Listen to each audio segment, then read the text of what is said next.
government routinely lies, denies, fails to accept reality. Well, good morning, my Teaser King family. How's everybody today? Hope you're doing well. I am fine. I had a busy afternoon yesterday, but okay. Did get the laundry done. I got my pictures printed out,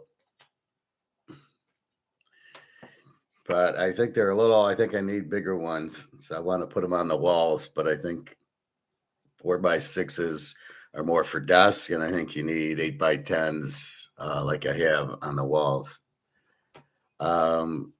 Gold and silver.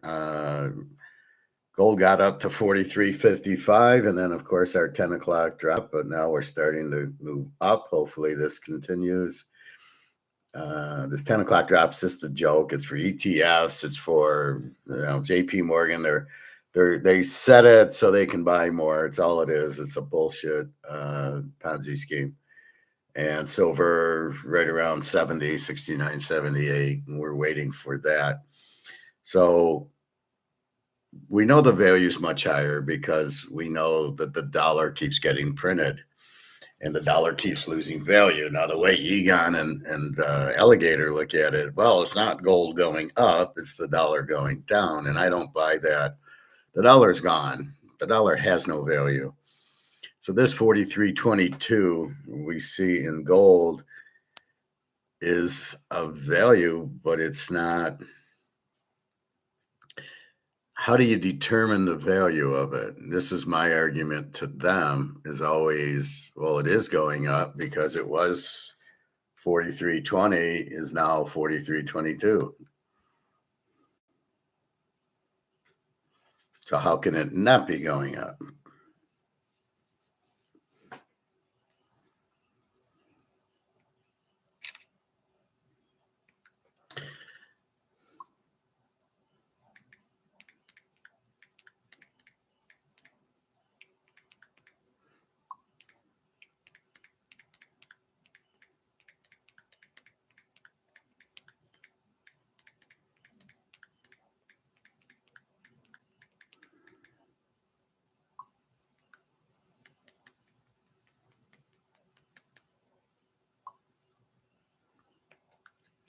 So this is my argument, is how do we get this price, 43.25? Oh, it's coming up nicely.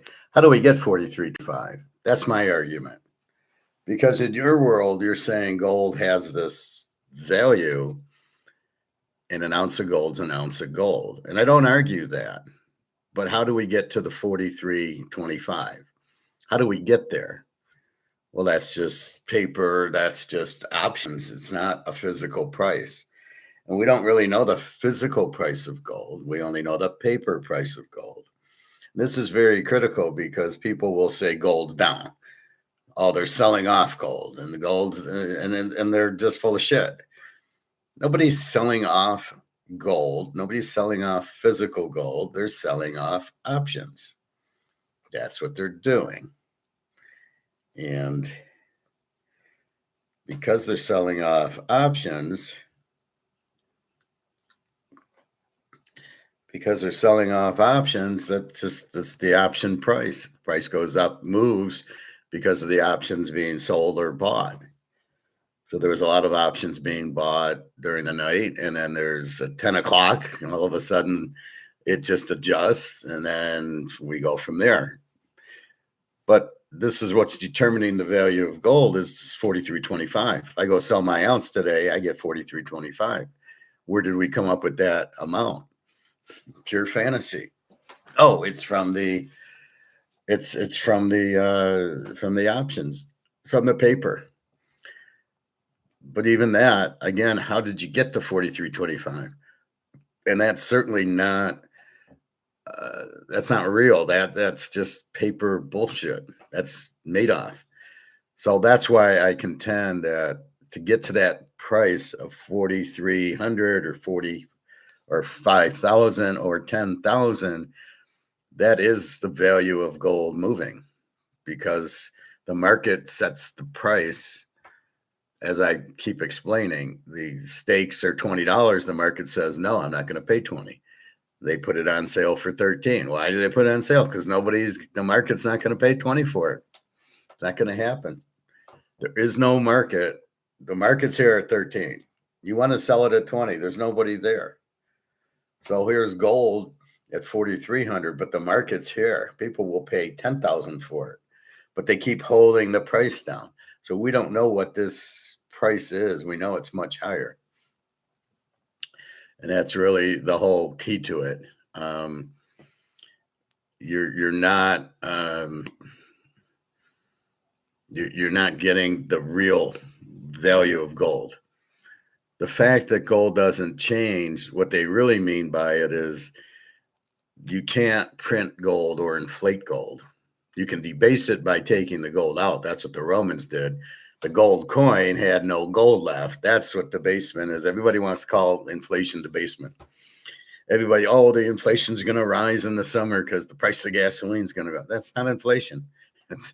That's the market. That's prices going up. That's all that is. So this is the point. Gold is going up because of the market raising the price, even with options. But again, we don't know what the physical is. So if price is value, right? How much will you give me for my coffee mug? Well, if you give me $25, that value of this mug's $25. If you give me $30, the value of the mug is $30. It's not going up because the dollar's going down. It's going up because the market's determining it. So like we say with stocks, they try to raise the price to $20 for New York Strip and nobody bought it. So you lower the price to 13 and now the value of that stake is $13. That's what you can sell it for. That's what it's worth. You can't just make it 20, but if nobody buys it, like I said, if my Canadian club, if nobody buys it, it's not worth anything. But if somebody will give me $100 for it, it's worth $100. Same thing in gold. If you can sell it for 4,500 and people will buy it, that's the value. But if they'll pay 5,000 for it, the value went up. So what they're saying is the ounce of gold still an ounce of gold, which we agree with. But to come up with the value of what the price is, that changes. And that goes right over their heads. Egon and Mark McGuire and Alligator, it goes right over their heads because they're saying, well, the gold doesn't change value. It does, because the value is the price. So you can't, Egon does one like the cow back in the Roman times. So much gold bought it now, but you can't because you don't have a fair price in gold. You don't know how it's priced. So gold could be 10,000 an ounce. Then it's going to be very little of the gold to buy the cow. So you're using a fixed price to come up with your analogy. It doesn't work. So I know what he's trying to say is gold doesn't lose its purchasing power, which it doesn't because it can't be printed. So 200,000 tons of gold is 200,000 tons. You can't make it 1 million. They do in the paper market, but not here. That's why I argue with it. It's in the paper. This is the paper price, and it's not the real price. So anyway, the value of gold doesn't change. It does change, but the gold itself doesn't change. So an ounce of gold is an ounce of gold. That there's no argument there. But what is that ounce? What is the value of the ounce changes? Right now, it's being manipulated by the paper price. But when we get the physical price and it goes to $20,000, that's what the value of the gold will be. Now, the other argument, he says, well, the dollar will collapse. So who cares if we value gold in dollars? Okay, then what do we value gold? What somebody will pay for it. So we can buy a house with an ounce of gold, and that's what's going to happen. That'll be the value of the gold is the house or what it buys, a Mercedes, a Ferrari, it'll be different, but that's the key to it is what will the gold buy gives you the value of the gold in the free market, and it will change. Maybe you need a half ounce for a $200,000 house and a full ounce for a 500,000. But then again, the houses aren't worth anything because the dollar has lost its value. So what he's trying to say is the dollar's worth zero from what it used to be. Right, 1971, you'd go to the grocery store, fill your cart, and it's $20.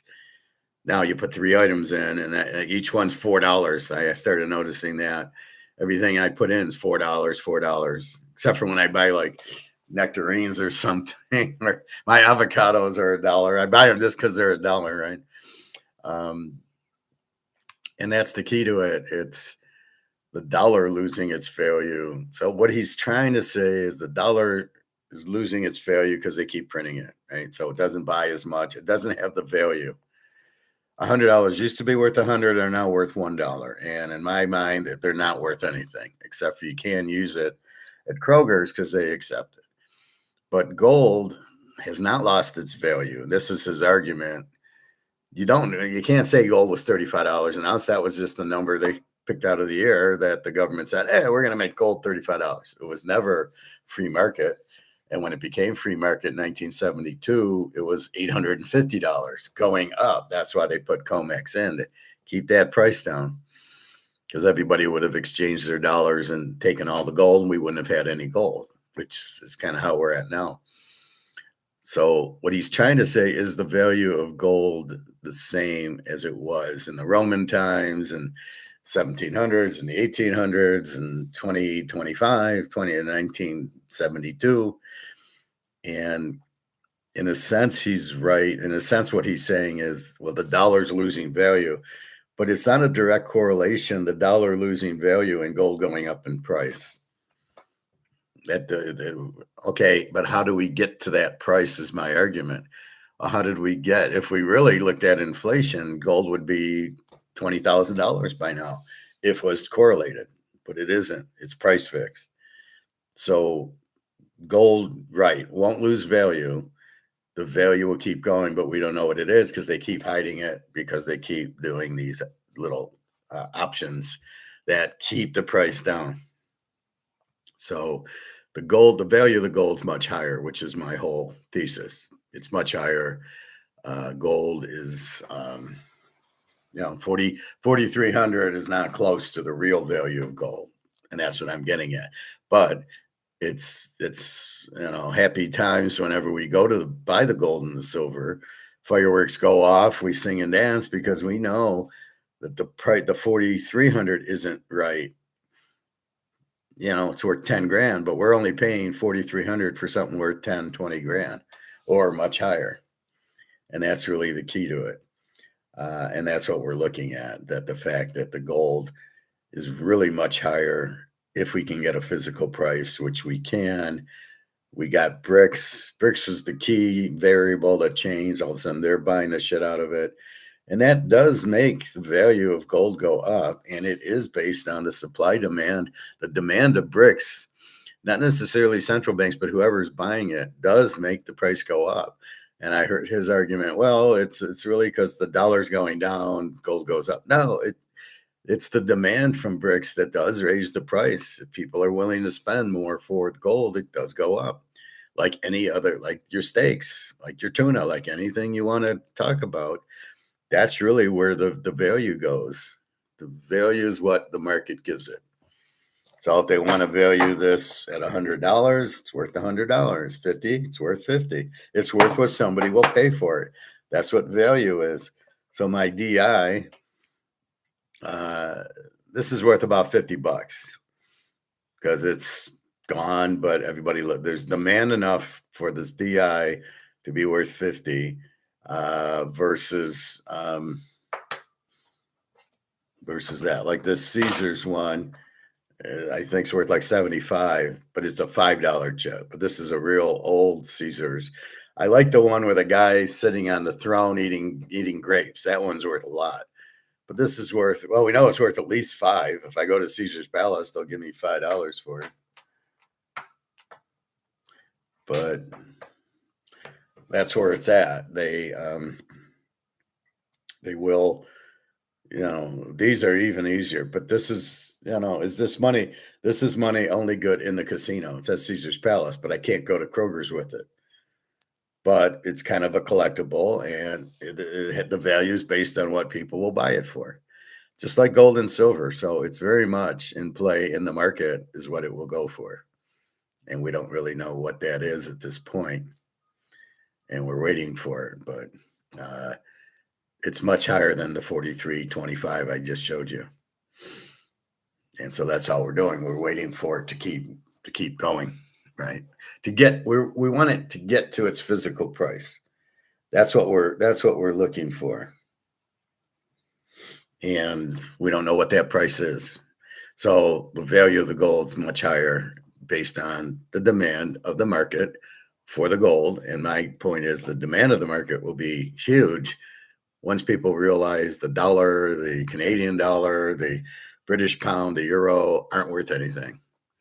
And your only option is going to be to get into gold. You're not going to buy stable coin because it's backed by the dollar, but the dollar is worthless. So it's really not backed by anything.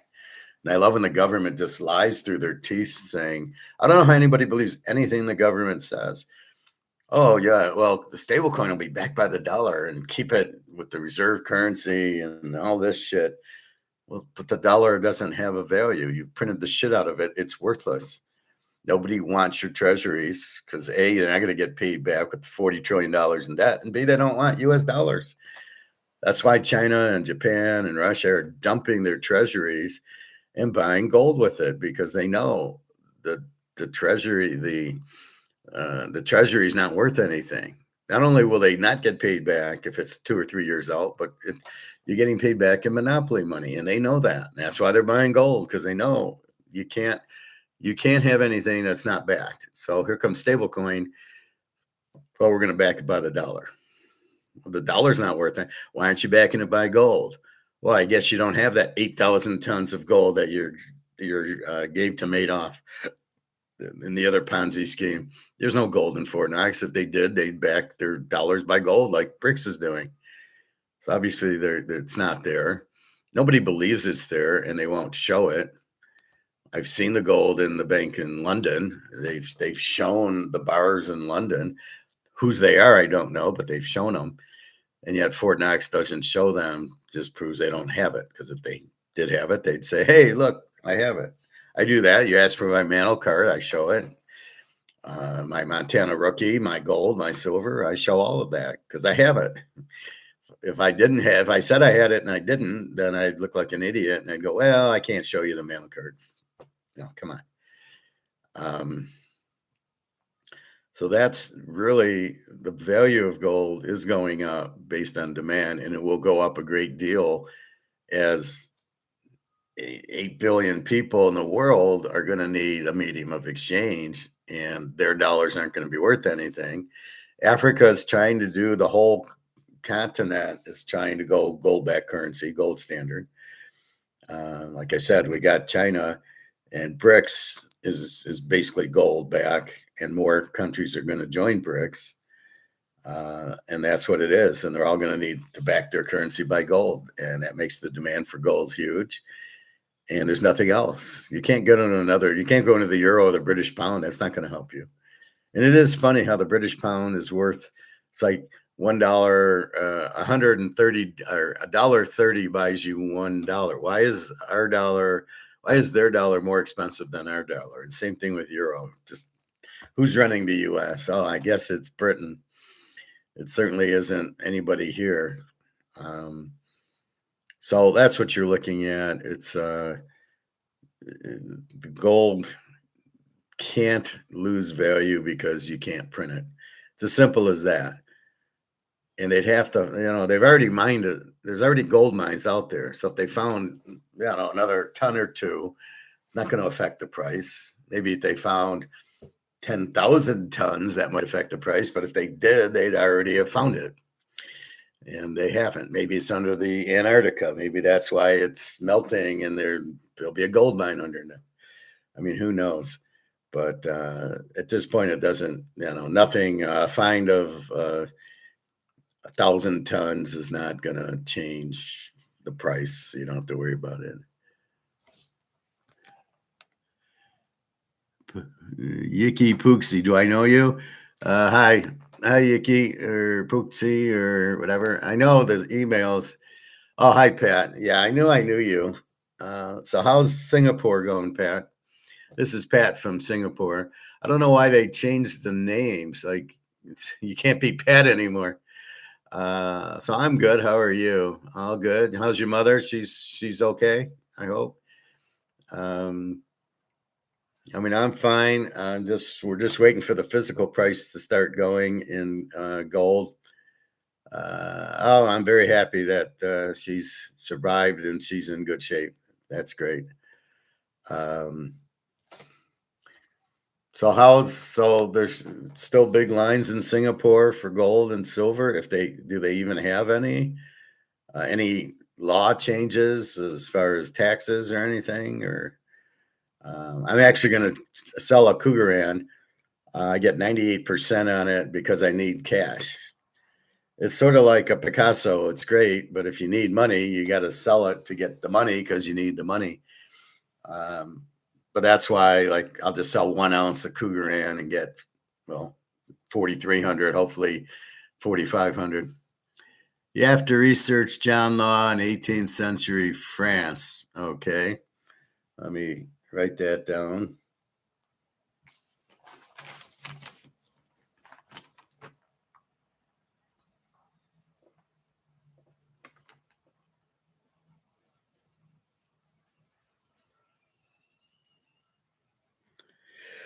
And what happened in 18th century France?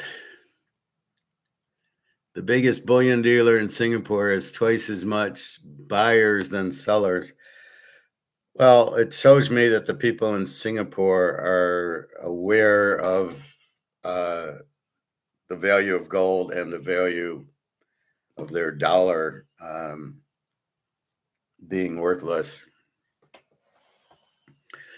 But yeah, I'm surprised it's 2-1. I think it would be more. I gotta wash my hair.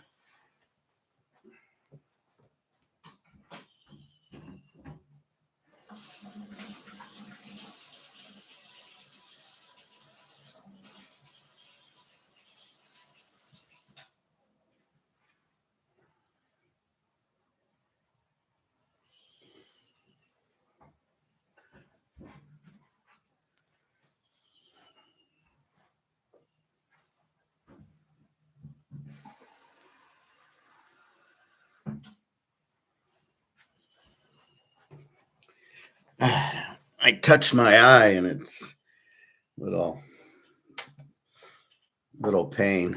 Well, not pain. It's just I can feel something up there.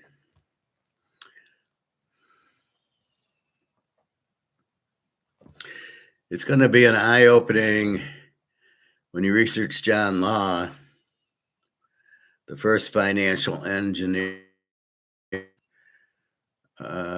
Perhaps you can do next session on that. Sure. The word millionaire comes from that time. Okay. Well, I know there was, like, in Germany, there was a guy in 1923 who hoarded a bunch of gold and bought everything with the gold. He was like the richest man in Germany because he knew the collapse was happening and what that meant. And God, my eye, it's like dry or something right here. That'll teach me to touch my eye.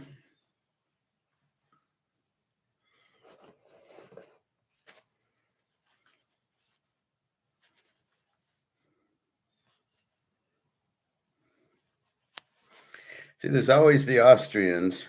Adam Smith wrote the book in 1750 or something like that. So if this guy read his book, Stinitz. What's Stinitz? So that's the whole key with the. If you understand if you know the truth, which is what I teach you and what you know, we need to buy.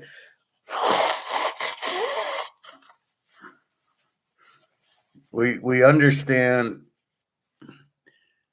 The German, yeah, okay. Yeah, I knew there was some guy who he had all this gold and he bought everything up cheap because it all lost value in Reichsmarks. And that's what we're going to do when all the dollars lose value. And this is what everybody keeps saying, why don't you buy a house? And I'm like, I will. I'm waiting for the collapse and then I'll buy a house. So I'm okay in an apartment for now. I mean, right now it's just me. Hopefully Dari gets a chance to join me. She can get the fuck out of Russia, which is not easy to do.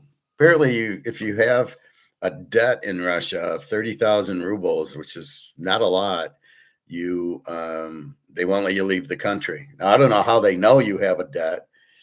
It's very, they dig into you. They know too much about you. It's not private as much as it should be. And so they will see what you have, and then they won't let you leave. So if you have a debt, you can't leave. Now, they did bomb there was a drone attack on the airport in Moscow. So I assume that's open by now, but she can't leave if the airport isn't open yet.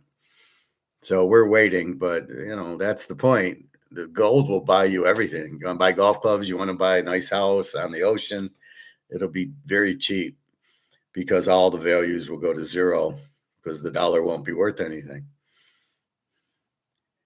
You must read about 18th century France. It's the same today. Yeah, I probably touched it in my master's program. We did go back through history and we looked at all the wars and all the, Spanish, the French. We looked at the English. We looked at now. And it was the same thing. They all had gold and they all became powerful. And then they spent all their gold and then started printing dollars and they all collapsed. So I know that's like Les Miserables. The play is about the French Revolution in 1790 or something when they were broke and Napoleon came into power. And it was about a bunch of bad, Robespierre and those guys. And they just didn't feed the people, and the people were all starving, so they rebelled on it. And again, if you had gold, you were fine. If you didn't, and they probably stole all the gold. That's sort of like the Three Musketeers. They were to protect the gold of the king and stuff like that. But that's, again, you need the army to protect the gold. But you got to be careful because if the wrong person finds out about it, you're fucked. And that's what happened in France. There were a lot of millionaires. Yeah, there was a lot of people that probably had the gold. France was the number one power. They had everything. And then Napoleon came in they needed oil in Russia. That's why he invaded Russia. That's why everybody invades Russia. They all need the oil. That's why Hitler went to Russia. He needed the oil.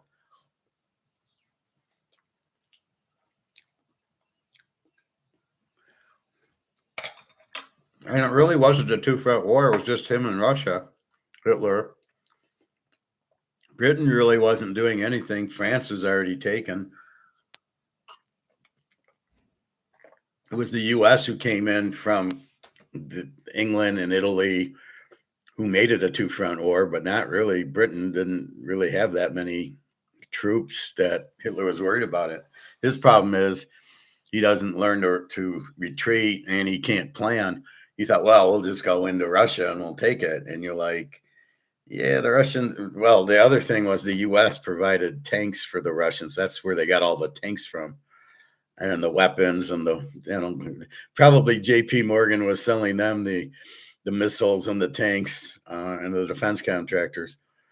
But because Russia didn't have capability of doing any of that, they were way behind thanks to communism, grow.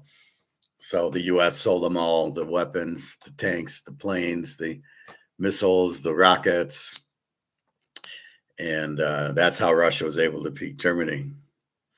So again, we're still doing it. We're having other people fight for us, except we got confused in Iran now. and we're fighting and losing, and Trump's trying to get out of it, and Netanyahu's not doing it. He's like, no, we're going to keep fighting. We need them gone.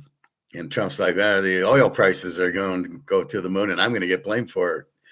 And then there's the Epstein blackmail that Netanyahu has on him, keeping him in check. This Iran crisis was used to smash the paper prices. You mean the dollars causing inflation? Yeah, the Western Empire has been collapsing since 1972. Yeah, all the money's gone. I mean, the U.S., our dollar's worthless, as is the British pound and the euro, and all those dollars are worthless. I would say Germany and Italy, but they're using the euro. Germany's basically collapsed. They need the Russian oil to compete, and since they're not getting it, and the U.S. is like charging them double for the oil and gas they need, so they can't compete. So you got Mercedes and Volkswagen and all these companies are going broke because it's too expensive to sell their cars. Mercedes might be okay because it's a name brand. You buy the name. So whatever Mercedes, oh yeah, I don't care what it costs. I want to drive a Mercedes. Not so much in an Audi or a Volkswagen or things like that. Paper prices, PM paper prices. So I assume you mean fiat money. I don't know what PM is. The new system would be stored in AI. Yeah, AI won't work for companies. I was talking about Pepsi yesterday, and they want to go autonomous driver. Now, how does he load the Pepsi into the truck? You know, these big trucks that open on the sides, and they have 20 cases of Pepsi in each little slot. And I used to work at the grocery store. Who's going to load it? How does the guy fill the tank? How does he get out of the truck to unload the Pepsi into the grocery store? My favorite is how's he going to fill the tank with gas when he's not real? And then I heard somebody joking like, well, these will be easy to steal because there's nobody in the thing. Just open the door and start driving. It's hilarious.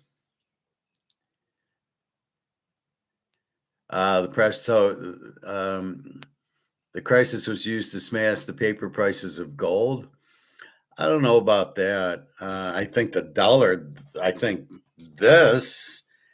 it's definitely smashing this. I don't think the war was there to smash the gold, and I don't think it'll work. Well, you'll have to use stable coins, which I guess, what are you going to get a credit card for stable coins? How are you going to translate so I got $1,000 now. I need $1,000 in stable coin, and I'm going to Kroger's with stable coin credit cards. I assume that's how it'll work. There'll be credit. I mean, your stable coin will be the same as that. I guess. How are you going to buy a house? You're going to take out a loan for stable coins? And how are you going to price the house? Oh, I guess it'll stay the same price. Yeah, it's a bunch of bullshit. Gold went from 5,500 to 4,000 during the war. Yeah, I get that. I think, well, it was because of the oil increase, supposedly, because the oil went from like $2.80 to $5, and now it's back to $3.80 here. So yeah, I think that might have been it, but are you really gonna go to war to hit the gold price? Maybe. The gold price has gone down, but now it's starting to come back up, 4,300. And I like how Trump, oh, we've signed it and we're gonna end the war. They're gonna sign it on Friday. What are you waiting for? Why aren't you signing it now? I love that. I don't know. It could just be related. The oil price is going up, so I'm going to sell my gold options to buy oil options. I don't know. It seems kind of coincidental, but I don't know that you have a war because normally in war, the gold price goes up because it costs a lot of money. You are killing the fiat dollar. This during the war, this has gone down dramatically because it's expensive to have a war. It bankrupts you. Every war that there's ever been has bankrupted the country, right? England in World War I, all the look at Germany. They had hyperinflation. All France, Napoleon, that was hyperinflation. Rome. There's never been a time where you had the war and it was really good for your dollar. So the dollar's collapsed because of the war. The gold price has gone down, but I think it'll settle back up. But I don't really, again, physical gold hasn't gone down a dollar because of the war. The paper gold's gone down because it's bullshit. It's a Ponzi scheme. But your physical gold has not lost a dollar. Nobody has sold it. It's just all paper, which is what I keep trying to differentiate with you guys. Is it's paper. It's not physical going down. So it's worth a lot more than the 4,300. Fake paper prices to manage perception. The war is about the petrol load up. What do you mean the petrol load up?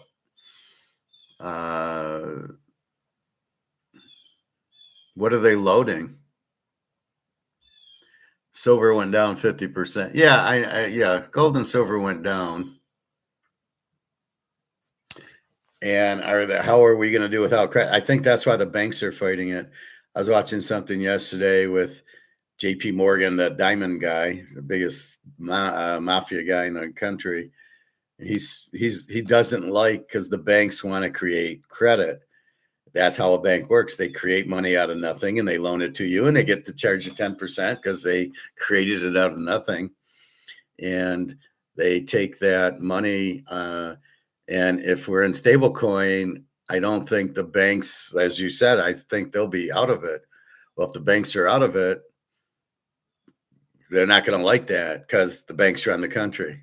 The banks own the politicians who own the country.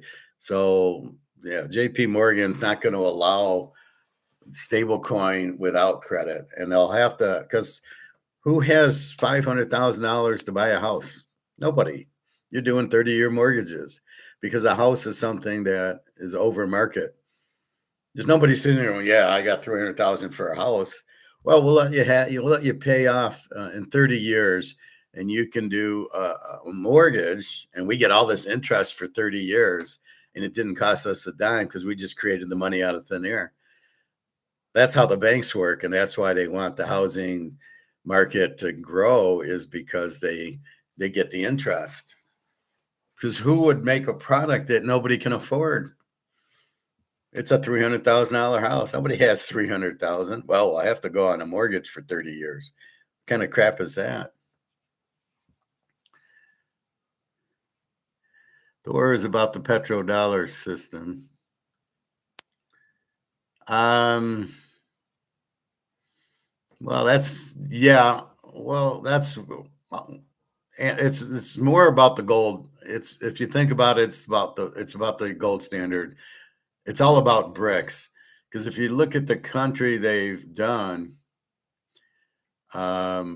Russia, China, Iran, Venezuela, Cuba, India, these are all BRICS countries, and they're all trying to go on the gold standard. And that's what it's about. They killed Gaddafi and Saddam Hussein because they wanted to have a gold standard, and that would end the dollar. And now BRICS has the gold standard. China and Russia have already come out with gold-backed currency. And so they're trading in gold, and they trade to Saudi Arabia gold, the yuan, which is convertible to gold, for the oil.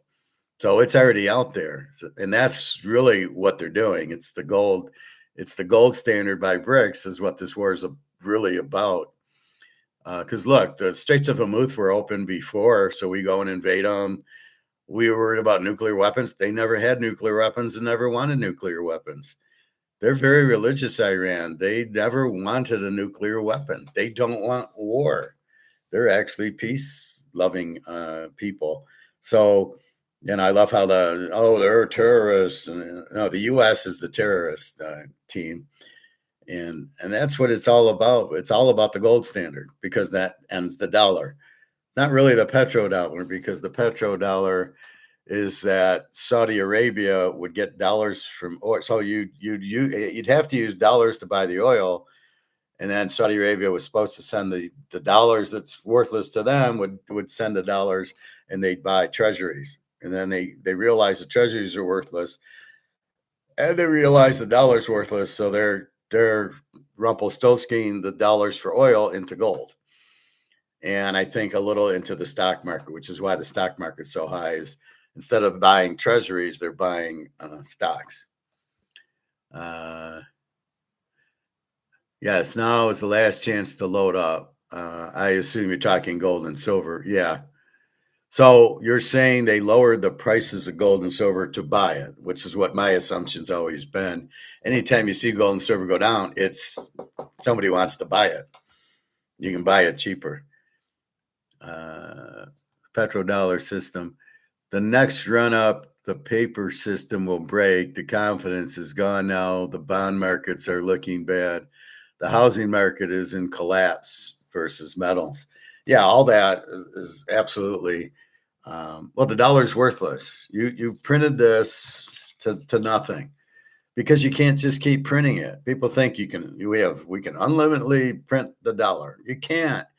Where's this coming from? This is a fantasy. You can't just keep printing this. It will lose its value, which it's done, and it's gone. What's worth more, 100 count Mickey Mantle or a 5 count Mickey Mantle? Of course, the 5 count. So anytime something's more limited, it has more value because more people want something that's limited. So it drives people into it. That's why the Joe Montana rookie card's worth 100,000 because there's very few PSA 10s because the card was, see here, this is Bobby's card. You can see is nicely centered. You see the centering, but in the Montana, the picture would be way over here or way up or way down. So to get one like that was very hard in the Montana. Makes it very limited, makes it worth $100,000. And you've got printing that. Yes, the housing market's going to collapse because people can't afford it. It's really not a collapse. It's just people can't afford it. As the dollar loses its value, the dollar is gone. So you have dollars, but they're not worth anything. So who has 500,000 to buy a house? Nobody. And then the banks, I get calls from the banks all the time because they're looking for somebody to loan money to and get interest because that's how a bank works. And I keep saying, I don't need a loan. I've got gold. I don't need life insurance. I've got gold. I don't need, I'm perfectly fine because I know the credit cards will go out and I won't have to pay them back because the dollar was gone. And what am I going to pay them back in? Stable coin? I don't think so. At least I'm not going to. What if I don't have stable coin? And the mafia will never let go of the dollar because they need to do these hidden transactions, the payoffs and the bribes and everything else. They can't put it on stablecoin or put it on Bitcoin. Oh, wait, Joe bought a ton of heroin. He had 20 women. He bribed the judge. Yeah, that's not going to go on to Bitcoin or stablecoin or any of that crap. John Law did exactly that with the Royal Bank of France, print to infinity, creating the illusion of wealth. Everything will collapse versus the metals. Yeah, I think I remember learning about John Law in my master's program. And in France, the money became worthless. So John Law came out with new money and printed it, and then it lasted like 6 months, and then it collapsed. And there you go. So I think that's the story you're saying, and I remember hearing that. So if the U.S. comes out with more monopoly money, it's not going to be worth anything, and that's the problem. That's why I show you the euro. I mean, this is not backed by anything. This is monopoly money. It's not backed by anything. Anything that is not backed has no value. So if this Bobby Bo card, let's say this is worth $1,000, it'll still have a value because it's an asset, right? This won't lose value. It won't be priced in dollars anymore. It'll be priced in gold, and maybe a tenth of an ounce will buy it, or 20th of an ounce. That's what I like about gold. You can get 1/20th of an ounce. I think there's 1/25th of an ounce. I don't know if they came out with lower than that. There are these bills that Mark McGuire or Egon was showing, like 1/10 of a dollar, and but they were dollar bills. It's like, yeah, I don't think so. The guy totally missed the concept. He's trying to make it so you can buy things cheaper with this dollar, and the problem is, but he's missing the point. The value will go up, so it really won't do the job that he wanted. Yeah, but anything that's not backed by gold is worthless. As far as this is just a piece of paper. This is worthless. As is the euro I show you. They don't have value. They have a 1 on it, or a 5 or 100. But when we go to the grocery store, my broccoli's now $3.99 for a head. Wait a minute, why is that getting more expensive? So part of it, yes, is the fuel prices, but again, it's only in the market. If I say I'm not paying $4.99 for a cauliflower, price goes down. If the inventory stays on the shelves, the grocery stores have no choice but to put it on sale, because they have to move their inventory. It goes bad, they've already paid for it. That's why we control the market. The Coca-Cola sits there at $2.99 on the shelves. Nobody buys it. It's 2 for $5. And part of the problem with Coke is it's bad for you. The sugar will kill you. If nothing else kills you. So you got to be very careful, Pop. When I go to the restaurants, I'll say, well, I don't want anything with sugar or caffeine, and my choice is nothing, like a Diet Coke or something. But the shit they put in the diet, the ingredients kill you just as easily. So I always get water with a lemon, and I'm not sure how clean the water is, but I got to drink something, right? So this is where restaurants are getting cheaper and cheaper. God knows what you're eating, and all the hormones they're putting in it and everything else. That's very, very dangerous right now. Yes, you're right, Pat. Everything will collapse versus metals, because they're everything priced in dollars. And that's my Titanic thing. Anything priced in dollars, you can't go to the third deck or the fourth deck or the fifth deck of the Titanic. You're still going to sink. So one deck's bonds, one deck's stocks, one deck's houses and cars. And they're all priced in dollars, which is worth nothing. See, that's the concept people don't get, is how can the dollar collapse, or the yuan, or the yen, or whatever you have in Singapore? How does it collapse? Because they print too much of it. There was a question I showed you about Egon, and the lady said, well, why don't we just keep printing money and changing the dollar? What would happen? And Egon didn't get the answer. I had to send it to him. I said, the value of the dollar goes to zero. That's why you can't just keep printing it. I was surprised he didn't answer it. I don't remember what he said, but he never got to the point. If you keep printing, it loses value to zero. I think he kind of said something like that, but it was around the bush. But that's really what happens. The dollar becomes worthless, and because it's not backed by anything, and it's happened since the Roman time, since money came into existence. I think the Egyptians or whatever before the Romans, but the Romans had gold and silver. They were smart enough, and then for some reason they took their gold and silver out of the coins, and they weren't backed by anything. And and Rome collapsed. That's how all these countries and dynasties collapse, is the money. Once you lose money, you've lost. The country's gone. And what's happened here? We've lost money, and our money's worthless, and that's it. It's as simple as that. The money's worthless, and but 99% of the people don't understand this, except for our class. You don't get that the money's lost value. So you're sitting in stocks, and my stocks are worth $500,000 and I'm fine. Or worse, you go into these silver dealer, gold dealer stocks.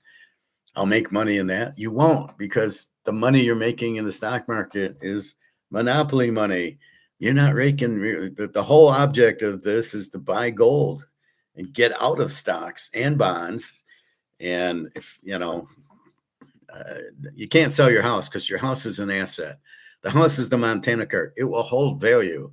It'll just go to zero in dollars. The wheelbarrow is only for dollars, not for gold and silver. So in Germany, if you had dollars or pounds or gold, you didn't need the wheelbarrow to go to the store. It was only for Reichsmarks. Same thing's going to happen here. The wheelbarrow for dollars, but if you have gold and silver or the mantle card or something, you'll be fine. And that's where we're headed. Here's something important I learned over time. Gold is the only reliable measuring stick, not a fiat. Everyone is focusing on nominal gains. Bad mistake, exactly.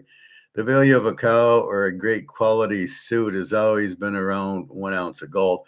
Well, that's where I argue, because we don't really know what the value of the gold is right now. And if it was 10,000, I think you could get maybe 2 or 3 suits for that, or 2 or 3 cows. So we're looking at this value, and was this in the Roman times? Did you need an ounce for a suit, or I don't know. Even gold versus oil has always been very stable. I'd say it's not. Again, they're suppressing both gold and oil, and in the suppression they might be close, but we have not had free markets. So it's hard to look at things that are suppressed to say anything like that. What you have to look at is free market goods. So you could look at a steak and Fruit Loops or something like that, or Oreos or something. But you can't. It's hard to look at repressed. The pricing's repressed. So you can't use it because gold isn't 4,300, and oil's not $90. That was like $90 a barrel, and it's like the prices are coming down. It's all manipulation. It's all them printing money that's worth nothing to keep the price of the oil and the gold down. If you notice, to your point, both gold and oil are down. Oil didn't, oil shot up, but it's really down. In your market, oil's like 150 a barrel.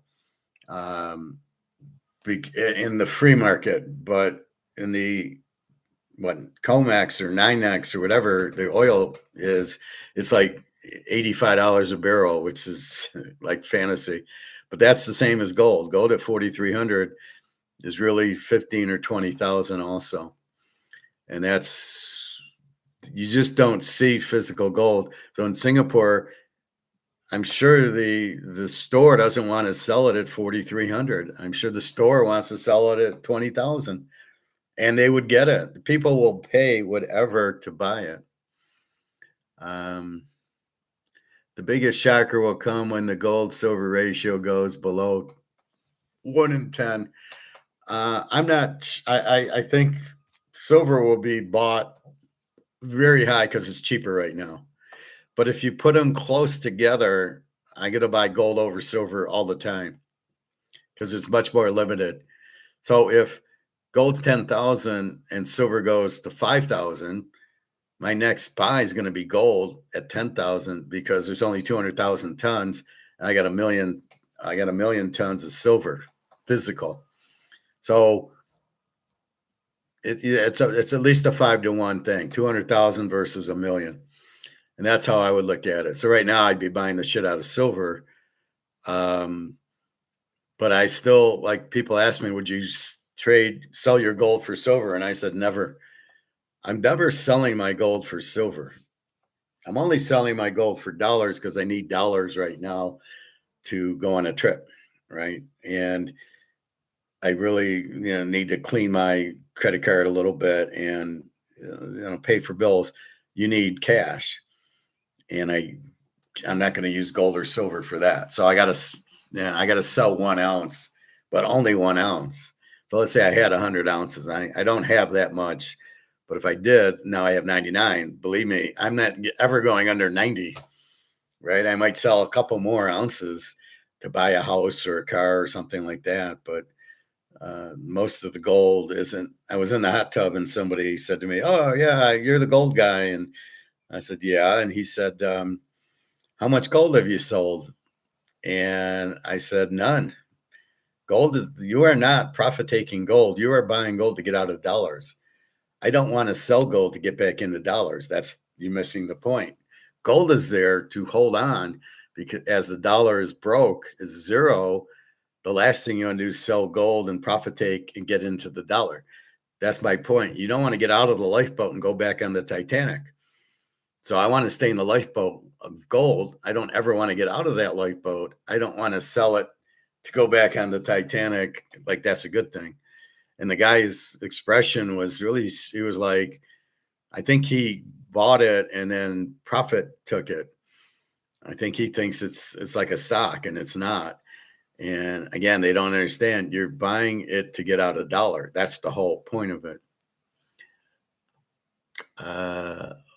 More than half the silver mined ends up in industrial applications, which never happened in history. Well, you have the solar panels, and you have all the defense contractors need it. Like the Tomahawk missile needs 500 ounces of silver, and they got to make a lot of those and a lot of these weapons. And who knows what goes into the ballistic missiles? And they're shooting a lot of missiles in Iran and in Russia and Ukraine and Kiev. And you need more, and you need more silver for it. And that's, I think, one of the reasons they're keeping the silver price down is to use, but when shit hits the fan, it is money. Silver, it says $1 on it on the actual Eagles that I got, not the bullion one, but the money ones. I have a lot of money ones. There wasn't a lot of difference in price, so I'd get the 20. I've shown you those the white cases, right? And you would see, for a few dollars more, I got the ones that said $1 versus the bullion ones. Now lately I've been buying the bullions because I don't care. But yeah, those are they're used, but at the end of the day, they are money. And if people start transferring like this, what was it, Morgan Stanley or somebody changed the allocation from 60 stock, 40 bond to 60 stock, 20 bond, 20 gold. And the problem is there's not enough gold to do that. There's very little physical gold available. Not that it's not out there, but China's got 80,000 tons of gold. All right. And yeah, the other BRICS, 20,000 Russia, 20,000 India, Dubai, Saudi Arabia, Brazil, South Africa. It's probably about 200,000 of the 220, or there's probably maybe 10 or 20,000 left, of which it's already probably gone. So where are you going to get the gold for your portfolio? You can't. Now it's there, but not at these prices. You start making it 15, 20,000, I might be interested in selling one or two, not most of mine, 1 or 2 ounces. And that's it. So I can live pretty good on selling 1 or 2 at 15, 20,000, 25,000. That's my plan. That's my retirement plan. That's everything. That's what I'm hoping for. Well, I'm not hoping for it. I'm sure it's going to happen. It's just at what point.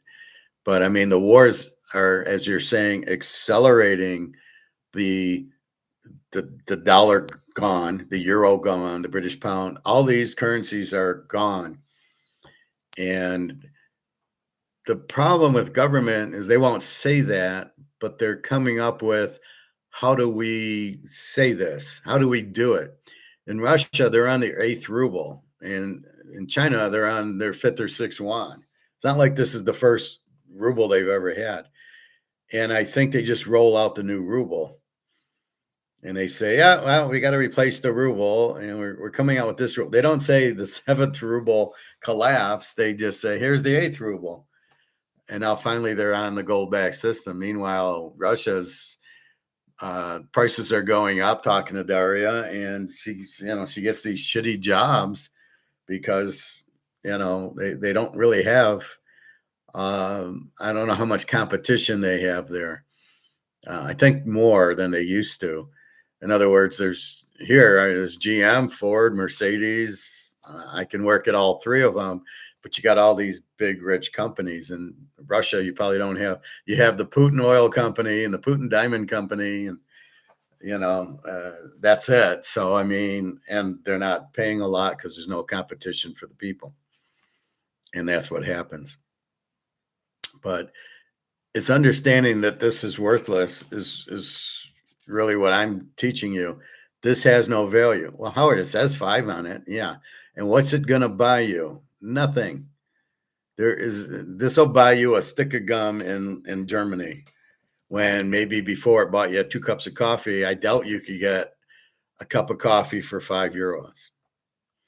When I go there, I just use my credit card, and I worry about it when I get home. That's why sometimes I need cash. I got to lower the credit card a little bit. And that's why I'm waiting when it hits 10 grand to maybe sell an ounce and then settle off the credit cards. But like now, I had to move credit card. I had to buy a fridge, credit card. And so eventually you do, well, I won't have to pay them back, but I will have to pay some of them back. But the dollars are gone. And to say, well, we're going to use stablecoin and it'll be backed by the dollar, like that was a good thing. And you're like, I'm rolling my eyes going, this guy's an idiot. Backing stablecoin by a dollar doesn't do anything because the dollar is worthless. So you're not really backing the stablecoin with anything. So the stablecoin is worthless. Like I said, somebody asked me about Bitcoin and I said, what's it backed by? And they said, nothing.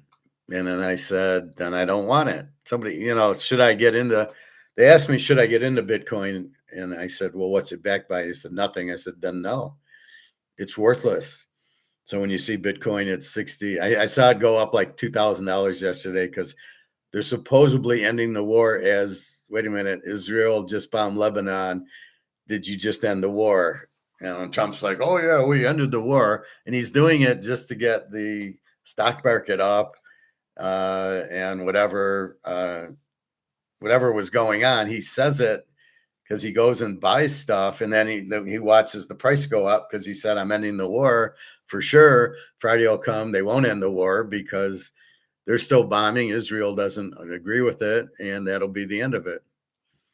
So I don't know what he's talking about ending it, but people still listen to him like he's honest, and it's amazing. But it's all for a fact. It's all, he bought a bunch. He said something that he knows what he bought will go up.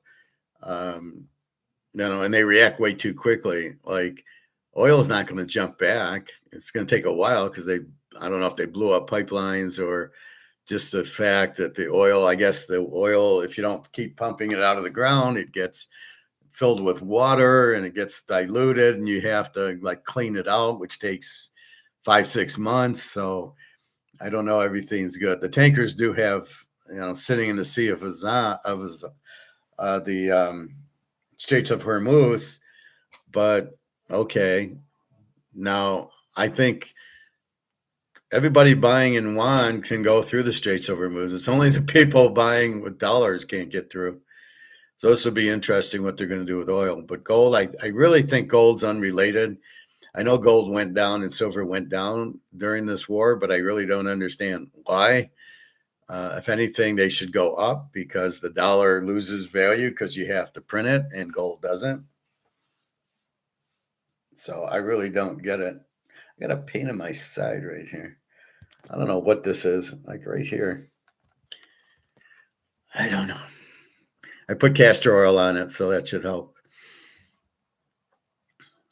But anyway, now the way you know if you're in trouble is you would be having a fever and throwing up and certain things, and I haven't had that. So that's how I kind of know I'm okay because nothing's happening. I think I just pulled a muscle Just a strange place in my side, and it is a little sensitive right now. But it was okay. I mean, it was bothering me a little yesterday, but today it's a little more sore, and it hurts when I sneeze. Um, it definitely causes pain. So I don't know if it's part of the rib or whatever, but we'll see.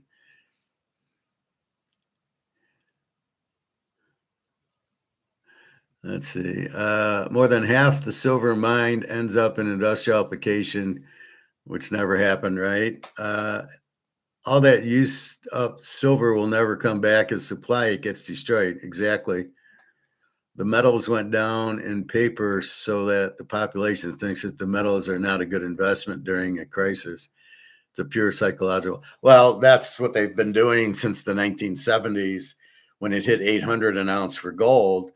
And that's what COMEX was for. It was don't buy the gold and silver, put your money in the banks and the stocks. Who's running the company? The banks. The banks run the stock market and the banks, and they get commission on you. They can steal your money like Madoff did in the stock market, right? Especially these ETFs. There's huge management fund expenses that you pay. Of course, you don't realize mutual funds, you're paying management fees. They don't do shit. They just stick you, here's 20 stocks, and that's it. What are they managing? They don't manage anything. So you're paying a lot of fees that you don't know. So you made $1,000. You should have made five, but you don't know. And they can tax you on the earnings, which they don't tax you in gold. So if gold goes from 2,000 to 5,000, you don't pay a nickel in tax. There's no capital gains because you didn't sell. And even if you do sell, there's really no capital gains because if you sell an ounce or two, there's no 1099. There's no capital gains. And then, you got to sell like 22 ounces of gold to get a 1099. Who the hell is going to do that? Or 1,000 ounces of silver, which who the hell is going to do that? So, wait for the price to go up. I can't believe silver is not over $500 an ounce at this point. But that's exactly what it is. It's to keep you out of those because there's no way of taxing you. If everybody was in gold and silver, they wouldn't get a nickel in tax on capital gains or interest income or something. Gold doesn't give you interest. I love that as a ploy of not to buy gold. Well, it doesn't give you interest. It just went from 2,000 to 4,000. I don't need interest. Thank you. Pat. Yeah. Oh, you're welcome, Pat. I have to go. Thank you for your education. I'll be back for your John Law presentation. Yeah, I'll do that shortly. Silver will be over. Silver should be 1,000 by now if we just had free markets because there's demand, obviously, by the military needing it and the solar panels needing it.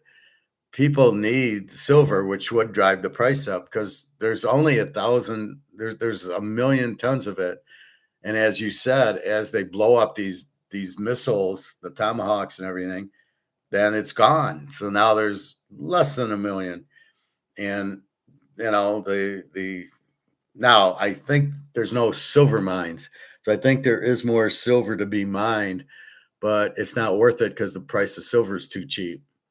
So they pull it out of gold mines and copper mines and nickel mines is where they find the silver. So I think there is more silver to be mined, but not. But yeah, I'm looking for $1,000 silver, and for now $10,000 gold, which should easily be 25,000. Behold, how are you today? Thank you, Behold. Women need to be on top, no more. Yeah. Yeah, I don't mind whatever position they want works for me.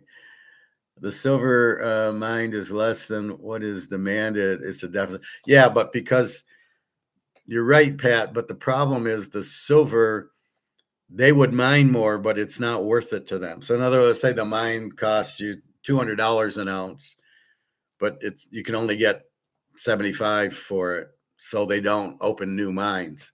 So there is more silver in a silver mine, but it's not worth their while to do the mine. That's what I'm saying. Now, I don't know how much silver mines are out there, but I know they haven't done it because it's not worth their time. It costs more than what it's worth, because the silver miners are a bunch of idiots who aren't smart enough to charge market value for their silver. JP Morgan pays them $1 million and they're happy to sell it at 75 when they could sell it at 500. But they're too stupid. They don't understand.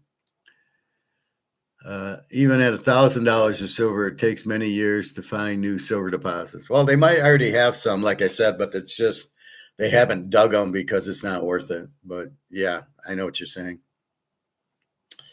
How are you, Behold? I hope you're well.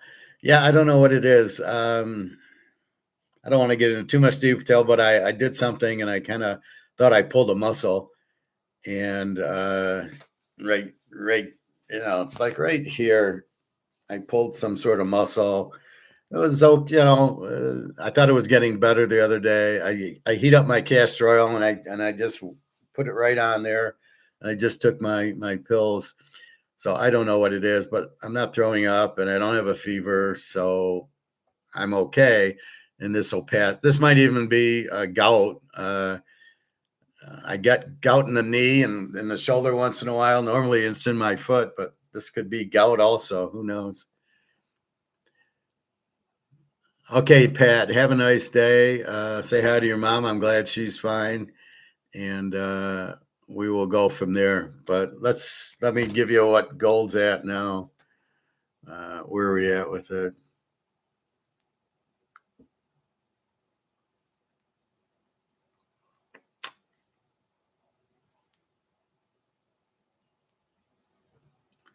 So paper golds, it's holding at 43.23.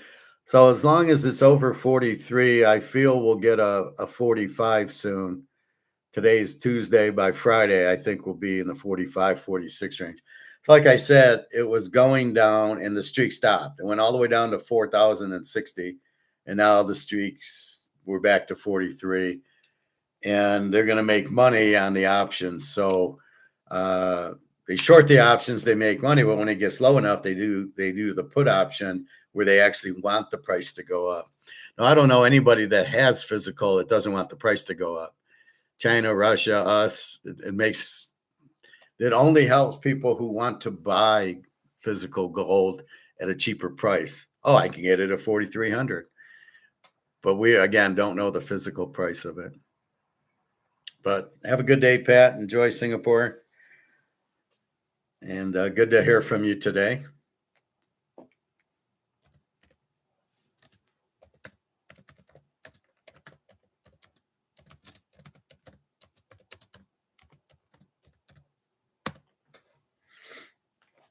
Anyway, yeah, I'll look up this John Law, but I think that's what he did in France. He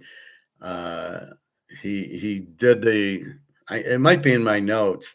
He collapsed the dollar and then came out with a new dollar, printed the shit out of that, and it collapsed 6 months later. And it's just, you can't print the money to zero.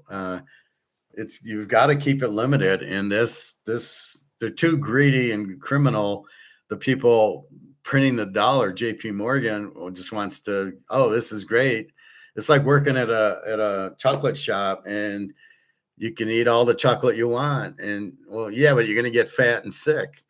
You can't just eat all the chocolate you want. And that's the problem. And that's what the Federal Reserve, who prints the money, and JP Morgan, they think that, well, we'll just print all we want. I need you to print this and print that. And it doesn't work. You can't print it to death and it loses value. But to say that gold doesn't increase in value is just stupid. There's no way gold doesn't increase in value. You're telling me it's not worth more than it was in the Roman times? I seriously question that. Gold's an ounce of gold, still an ounce of gold. I'll give you that, and you can't. But I'm sure they've mined a lot more gold now than they did in the Roman times. And it's funny is I wonder how anybody discovered gold. That, oh, look at this gold thing. Oh, I'm going to turn it into a coin, and wow, look how pretty it is. Let's use it as money, which they would have no idea what money was. So it's just pretty funny. I assume the first guy, well, I don't have anything, but I do have this gold for your cow. And the guy says, yeah, here, you can have the cow. I'll take the gold. So I don't really know how that happened, but that's what it is. All right, let's get into baseball. 43-27, and we're getting close to 70 on silver. So yesterday's games were tricky.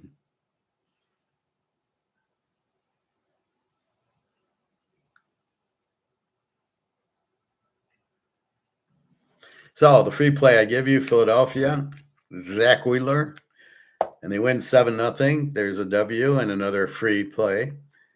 Then I go with Cincinnati with their ace, and they win 12-0 over the Jets's. St. Louis over 8.5. They win 3-0.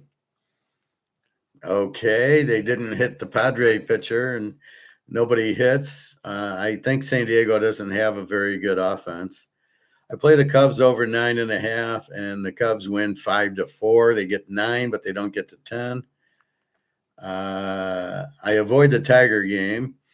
Their pitcher didn't even pitch. So another pitcher pitched, but it was like bullpen day. And Houston Altuve did play, and Tigers win 9-3. We didn't play it. Then I have California against Arizona, and Soriano on the mound, and he loses 4-3 Arizona. And then I play Tampa Bay, and the Dodgers win 4-3. So the Tampa game, you don't want to fuck with the Dodgers, but it was their ace, and he didn't. 4-3 is pretty good, and mostly it's the bullpen. So I go 2-4. I lose 4 units. Okay. All right, let's look at today.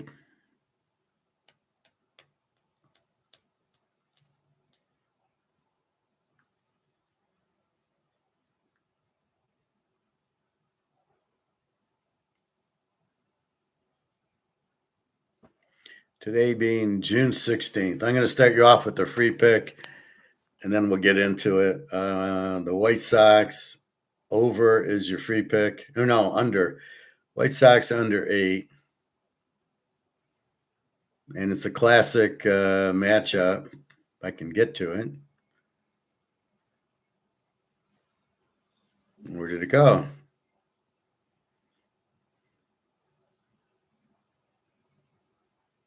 All right. No, where is it?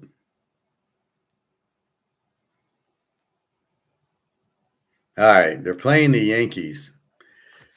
We've got Dean Martin, who apparently is up for like the Cy Young and everything. He's got a 2.42 ERA. He's pitching very well against Garrett Cole, who's come back for the Yankees, who's their ace. So you got really ace against ace, 2.42 against 2.45.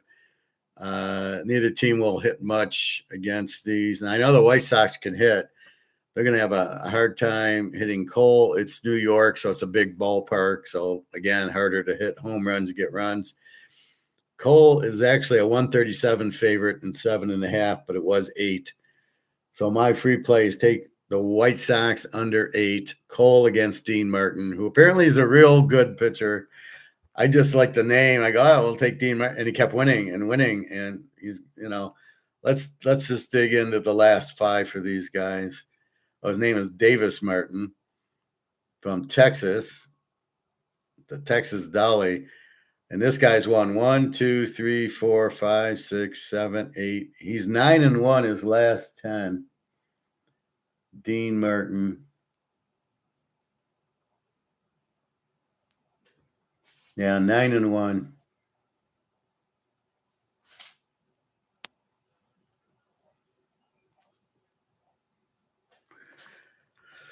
So he wins a whole bunch. His last 5. 7 hits, shutout, 6 hits, 1 run, 6 hits, 1 run, 5 innings, 4 runs, 6 innings, 1 run, 4 innings, 6 runs, 6 innings, shutout. Minnesota, he gave up 6 hits, 92 pitches, 3. It's strange because Minnesota doesn't hit, and they hit Dean Martin. And then Atlanta, he 6 hits, shutouts. So he has a few bad days, but mostly it's We go all the way back. 1 run, 1 run, 1 run, 0, 1, 1, 4, 1, 6, 0. So there's a few hiccups. Very hard to go all 0 and 1 runs, but he's got that. And if we go to Garrett Cole's, only pitched a few games. He was injured. He's pitched 4 games. 6-hit shutout, 6-hit shutout, 5 innings. I see it's not hits, it's innings. 6 innings shutout, 6 innings, 5 innings, 4 runs, 4 innings, 2 runs. All his games are pretty low scoring. Cleveland was he won 3-2. So he's but we know him. So that's your free play. White Sox under 8. I saw that and I said, that's it. That's what I'm looking for. That's what I usually look for. It's the good or the bad pitcher. All right. Back to the top. This is a 640, so nothing hurry. We got T. Phillips for Miami, 208. They got some good pitchers now that I'm kind of analyzing it. Against Luzardio for the Phillies, 438. Phillies are 164 and 8 total in Philadelphia. Tyler Phillips from Lumberjack, New Jersey.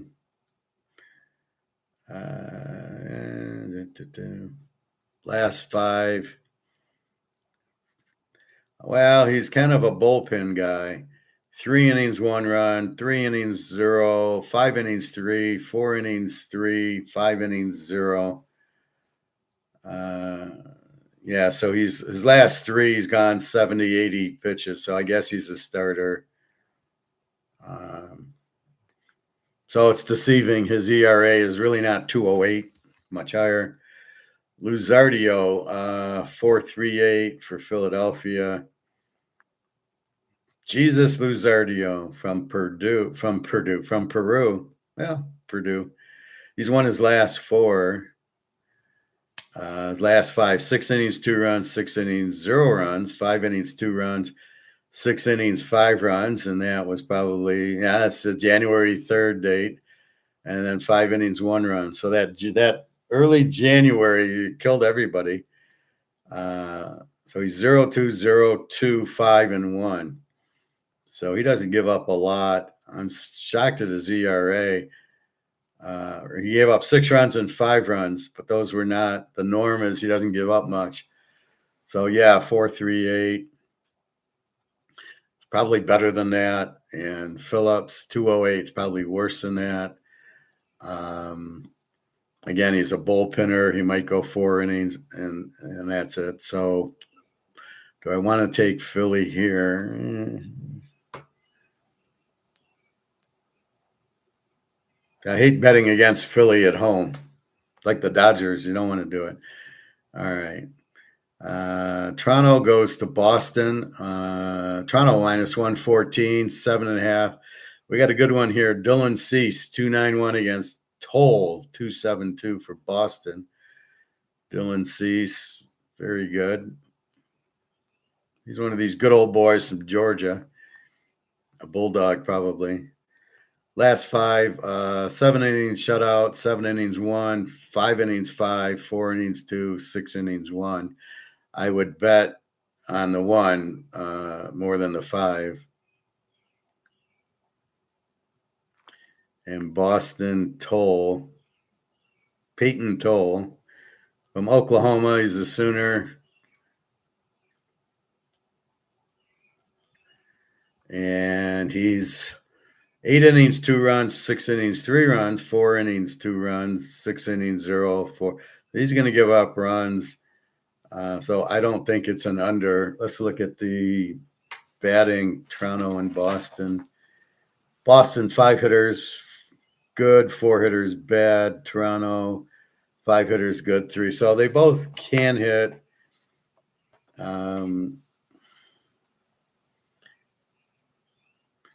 It's hard to bet against. See, Toll gives up runs. I can't bet this game under 7.5, but I can't go over against Dylan Cease. I don't know if it's a Toronto play or not. This has me a little confused because I see Toll's 272, and I'm not really sure what to make of it because he does give up a lot of runs. KC Washington, we got Waka against Griffin. Washington's 136, 8.5. Waka has lost his last 5. Let's go into it. Michael Waka. Now he's lost his last 6. So he's on a 6-game losing streak. And January 5th, he lost. He actually lost like he's supposed to have done. Last 5, 6 innings, 3 runs, 6 innings, 2 runs, 7 innings, 2 runs, 5 innings, 6, 5 innings, 5, and 7 innings, 4. So he's getting tired or something. He's gone 102. He's gone 105. Let's see, who's this Griffith for Washington? Foster Griffin from Orlando. He's one of the Mickey Mouse pitchers.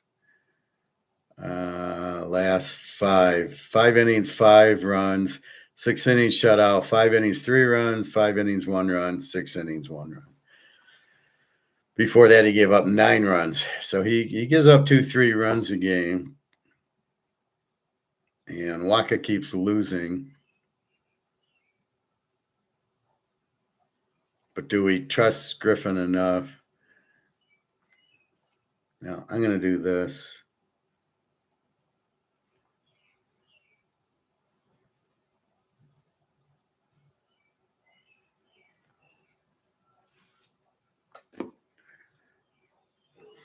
I mean, Waka's obviously on the losing show. So it's either win us Washington or the over. But do we trust Griffin enough? Let me just look at him again.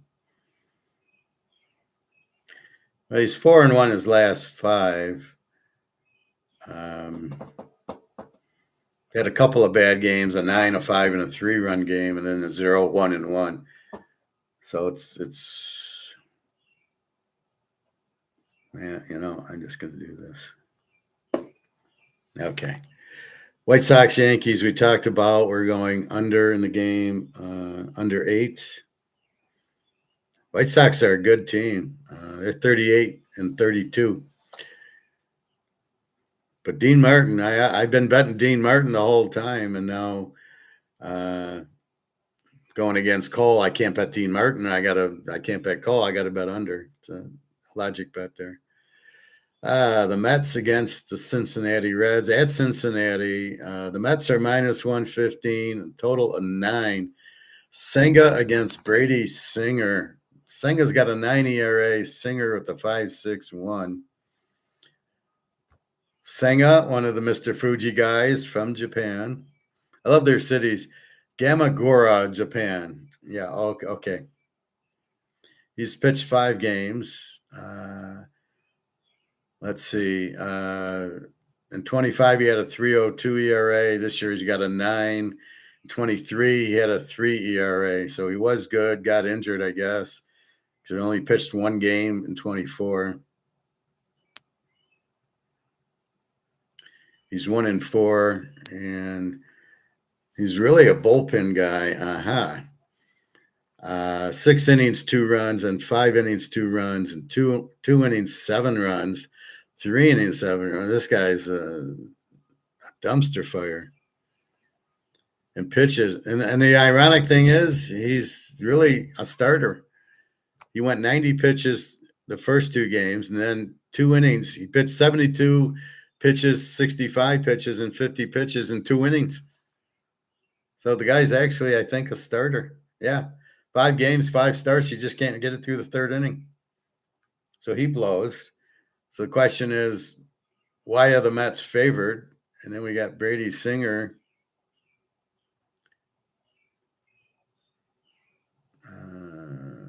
The Braider. 1, 2, 3, 4, 5, 6. He's lost 7 in a row. Yeah, I got to change that to 7.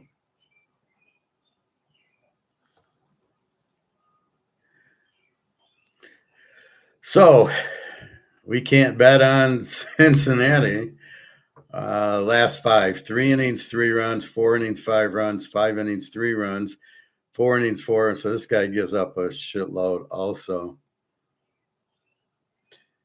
So I guess we're going to do that. All right. So 2 terrible pitchers. And that's why you see the total of 10. I'm not sure why the Mets are favored. This guy can't get anybody out in 2 or 3 innings. He goes 60 pitches. The 49ers go to Atlanta, play the Falcons. Atlanta minus 162 and 9. Hauser from Total Recall, 554 for the Niners. See you at the party, Richter. All right, so we're going to go to the party, and last 5. 6 innings, 1 run, 4 2/3, 3 runs, 3 2/3, 4 runs, 4 innings, 3 runs, 4 innings.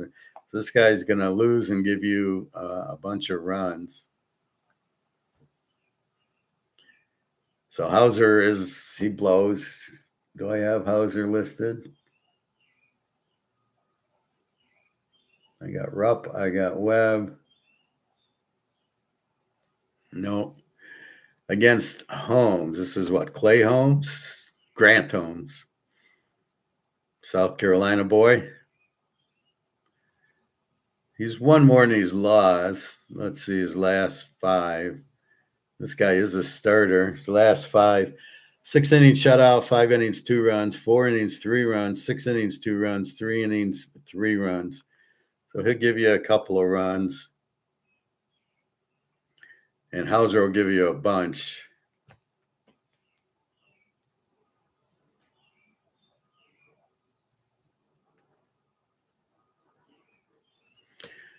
All right. Cleveland and Milwaukee. We've got Milwaukee minus 149 and 8. Sassoni 4.88 against Gasser 6.50.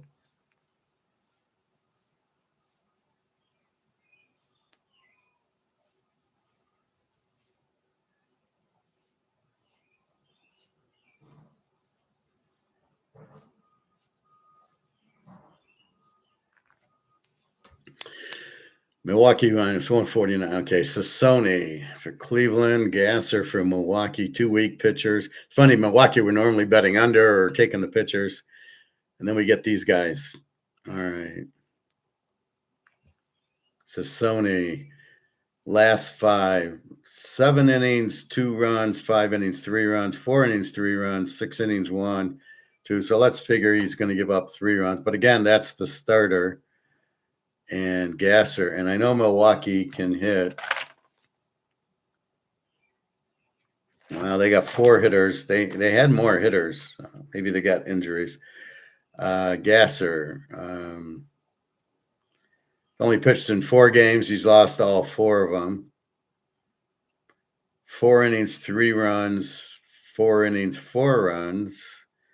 5 innings, 1 run, and 5 innings, 6. So this guy blows.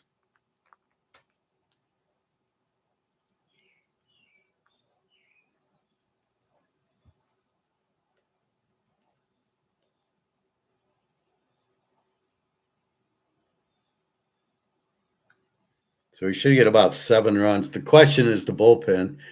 Cleveland with the strong bullpen. Milwaukee can usually hit.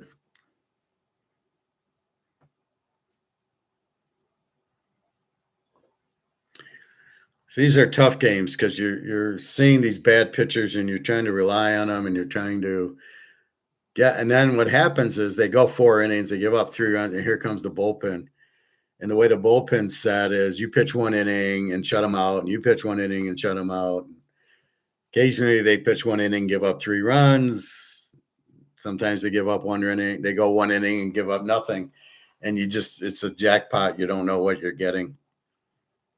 San Diego goes to St. Louis. St. Louis 112 and 8. We got King for San Diego, 349 against Palentine, 394 for St. Louis. Michael King from New York. That's Vince McMahon territory. King, his last 5. 7 innings shutout, 3 innings, 4 runs, 6 innings, 5, 4, and 3. So King's given up a lot of runs. So his fluke was the shutout, not the most times these guys give up one run and give up six, and you go, oh, this guy gives up shutout and then gives up 5, 5, and 5. So a lot of runs there. Palantine, Andre Palantine, the Emperor. He's won his last 4, 5 out of his last 6. His last 5, he goes 6 innings, 2 runs, 6 innings, 1 run, 3 innings, 4 runs, 5 innings, 1, 6 innings, 2. He's only had really 2 bad outings, a 5-inner and a 4-inner. Most of them are 1s and 2s against King, who kind of blows, I think.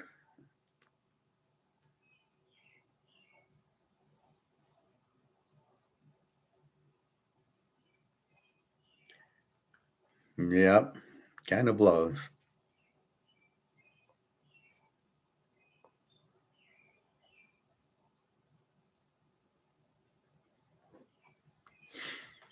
So Palantine has won 4 in a row, and he's hard to score. This could go under also 8 because neither team hits a lot. We'll see. Colorado goes to Chicago with the Cubs. The wind must be blowing out as Chicago is 185 and 9.5. Feltner 5.25 against Cabrera 4.86. Smells like a high scoring game. Feltner's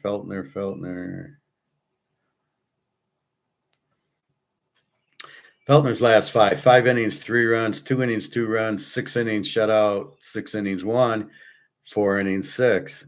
So pretty good. He has a 6 and a 4 run before, so inconsistent. That's trouble. Cabrera from Dominican Republic. 5 innings, 5 runs, 4 innings, 3 runs, 3 innings, 4 runs, 3 innings, 8 runs, 5 innings, 2 runs. So they're going to score. So I can see why it'll be high scoring and the win. Feltner, let me look at Feltner again.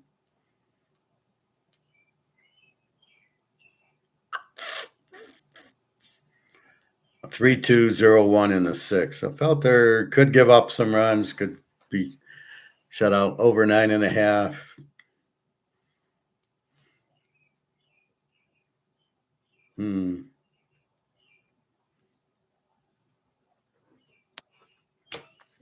It's tough because it's inconsistent. When we got Scanes or we got like Dean Martin tonight, they're probably only going to give up 1 or 2 runs. Here, you don't know what they're going to do. They could shut you out and could give you 6 runs. And that's the biggest problem in baseball is is the 300 hitter going to hit or is the 180 hitter going to hit? And it really, again, you're dealing with averages and, Judge and some of these guys, but some of them you have no idea. Minnesota, Texas. Texas minus 123, 8.5. We got Zebby Matthews, 5.25 against Rocker, 4.03. The Zebber from North Carolina. 6 innings, 2 runs, 6 innings, 3, 4 innings, 7, 7 innings, 2, 6 innings, 7. Okay, so he does very inconsistent. And Texas with Rocker. Kumar Rocker from Georgia. Kumar? How did that happen? He's won 5 out of his last 6. 5 innings shutout, 7 innings shutout, 5 innings, 4 runs, 6 innings shutout, 5 innings, 2 runs, and 4 innings, 2 runs. So he's pretty good, this Rocker.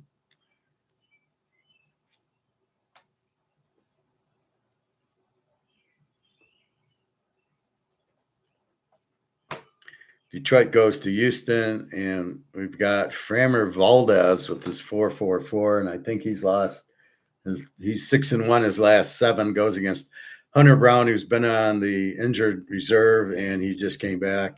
Used to minus 175, 8.5. But again, the injury, we don't know. What do we got with Valdez? 1, 2, 3, 4, 5, 6. He's 1-6. I think that's what I got. Yeah, he's 1-6 losing in his last 6 games. 6 innings, 2 runs, 5 innings, 4 runs, 6 innings, 1 run, 6 innings, 4 runs, 5 innings, 1 run, 5 innings, 4 runs. So it's either 1 or 4, it looks like. And Hunter Brown's been out for a while. Let's see his last game. He's only pitched 2 games this year, March 26th, March 31st. 4-hit shutout and a 6-hit 1. So you shouldn't score, but what's he going to look like? Is he going to go 5 innings, 6 innings? It's going to be tough. Valdez, I got to stay away. It's like Garrett Cole. We got to watch Brown. I assume he's ready to go 5, 6 innings, probably shut out the Tigers. Valdez, you don't know. Altuve is back. I'm going to watch this one. California goes to Arizona, and Arizona minus 107, 8.5. Detmers, 4 ERA against Kelly, 5.48. Total of 8.5 here. Reed Detmers.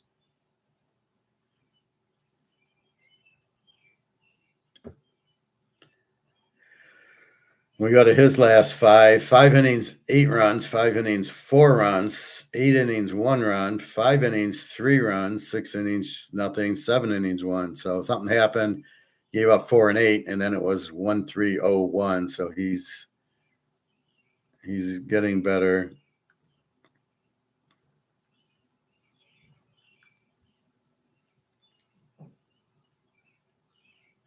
He regularly goes 90 pitches. So he's inconsistent, but he's better. Against Kelly.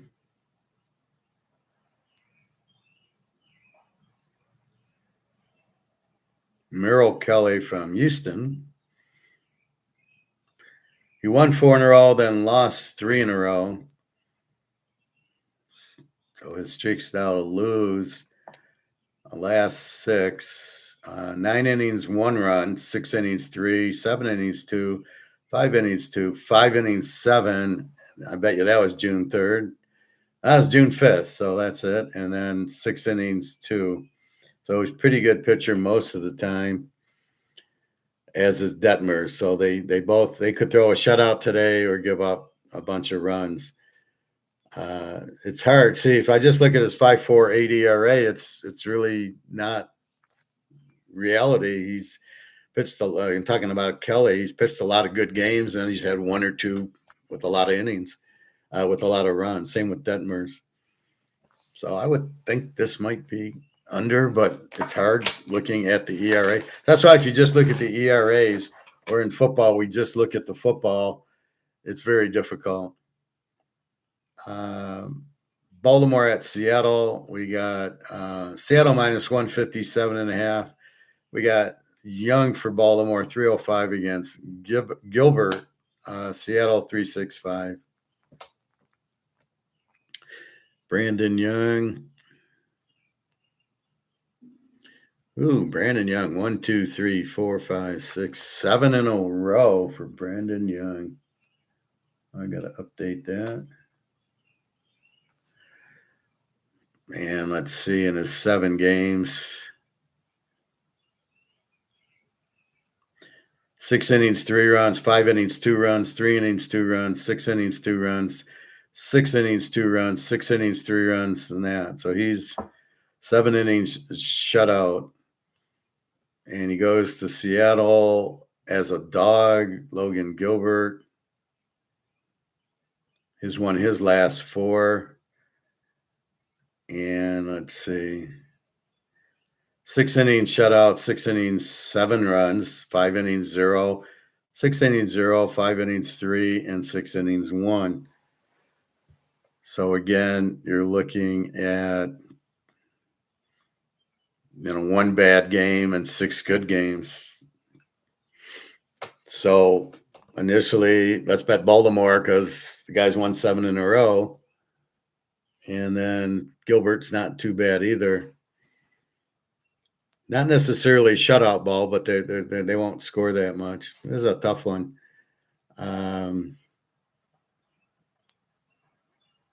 It's at Seattle, so Baltimore had to travel. I'm gonna pick Baltimore, but this is gonna be a no bet. I got to take Young in the thing, but I don't like Gilbert's pretty good. Total 7.5. It's a under, and then they don't hit that well, but it's on the West Coast, so there's too many if and ands. Pittsburgh goes to Oakland. Oakland minus 136, total of 11. It did go over yesterday. I was a little scared to go over in Pitt. I've been going over in Pitt and winning pretty much all the time. And it looks like I'm headed that way again. Oakland 136-11. Keller 5.14 against Perkins with a 9 ERA. Mitch Keller. And I need to go into his pitching log. They give me game log, and it's at bat. They give me his offensive numbers.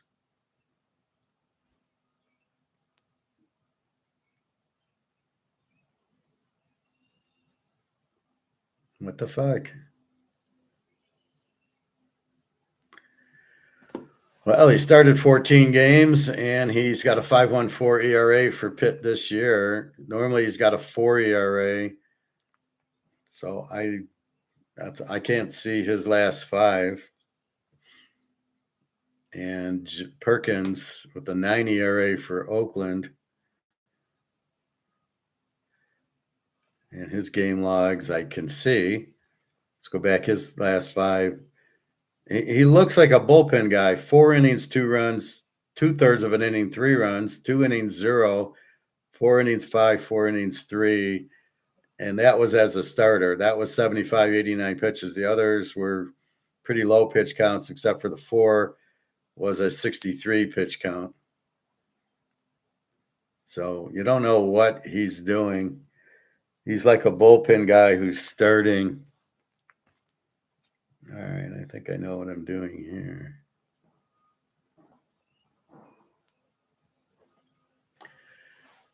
So we don't know if he's playing 4 or 5 innings, giving up a bunch of runs, or 2 or 3 innings, and then here come the bullpens. Keller, we have no idea. We know he's a starter. We know he's got a 5 ERA. And your last game, Tampa Bay at the Dodgers. The Dodgers 146-8 at home, and Rasmussen 271 for Tampa. Roblisky 274 for the Rams. And we hate betting against the Rams, and we hate betting the unders against the Rams.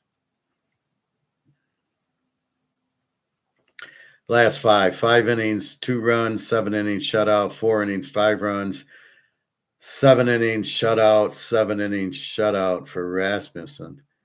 He's going a good 90 pitches. Hell, he did 7 innings. He's got to show Skanes 7 innings, 86 pitches. Skanes is at 87 by the 5th inning. So he had 1 bad game against California, and otherwise they're 5-1. And the Dodgers, Robluski, 2.74 ERA.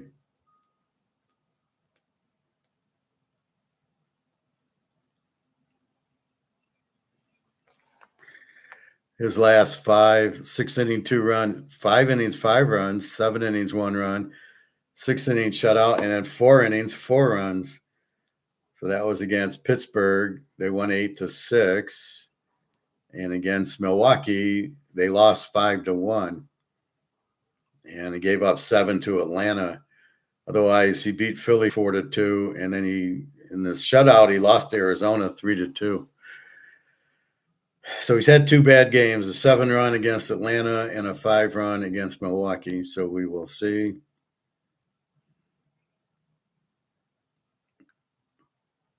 And so let's see. Tampa, I don't think they hit too well.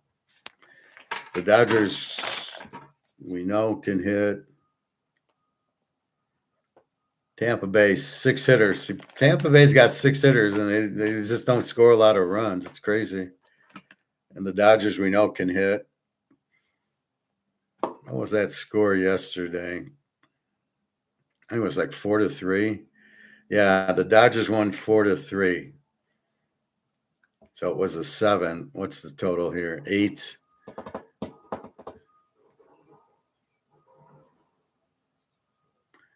All right.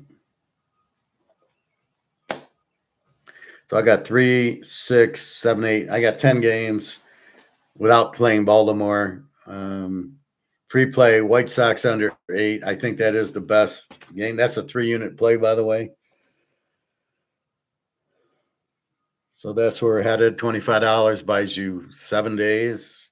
48 units made last week. Pretty good. Pretty fucking good. All right. I've been asked to look at college football. And I said, well, I need to get my Gray Sports Almanac so I can learn the teams, but I'll give you what I have week 1. He was interested in some games.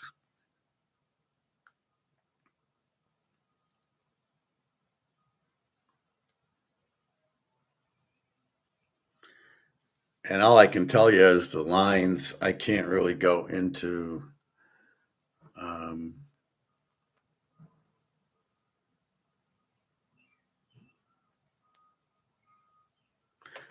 so let's do the top 25 in week 1. Probably pretty much what we're looking at. But we don't have lines.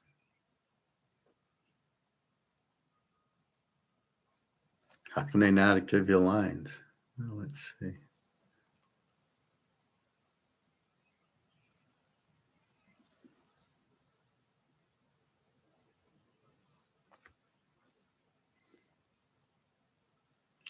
They don't have the lines. So let's go into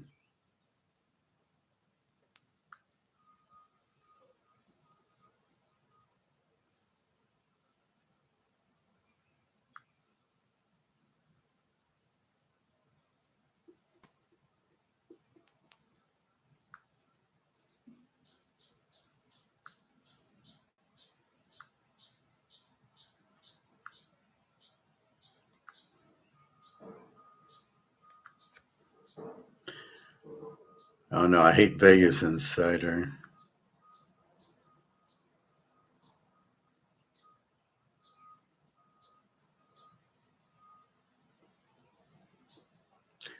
Let's try scores and odds.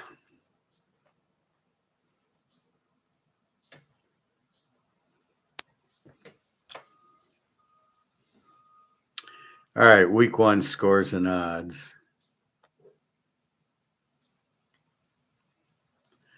We got TCU. This is the 29th. This is like 1A.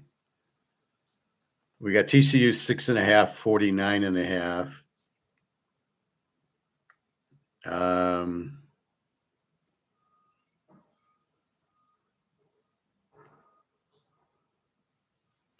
Again, North Carolina didn't have much. TCU, we got to see who the quarterback is and the coach, if they're still the same.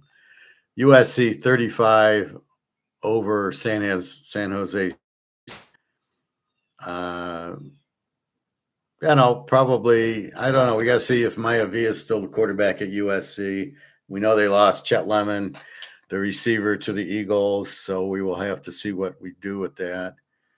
Virginia 4.5, NC State. Again, we got to know Virginia's quarterback is the same guy who was there last year. He was excellent.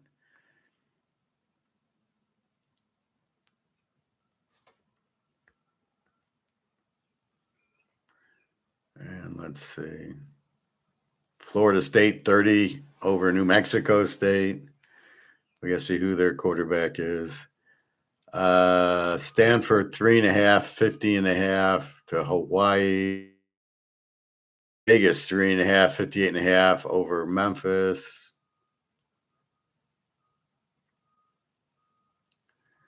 Let's go to week 2.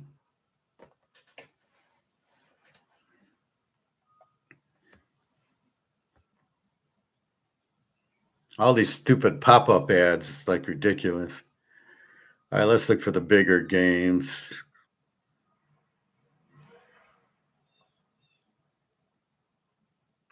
Georgia Tech 7 over Colorado. Love Georgia Tech's coach. I don't know if Haynes King is still there. Colorado, well, they got Prime the third. Who's going to play quarterback this time? They were very average last year. I don't think Deion knows what he's doing. So we'll see. But it's at Georgia Tech, I believe. That's what it appears to be. Let's see.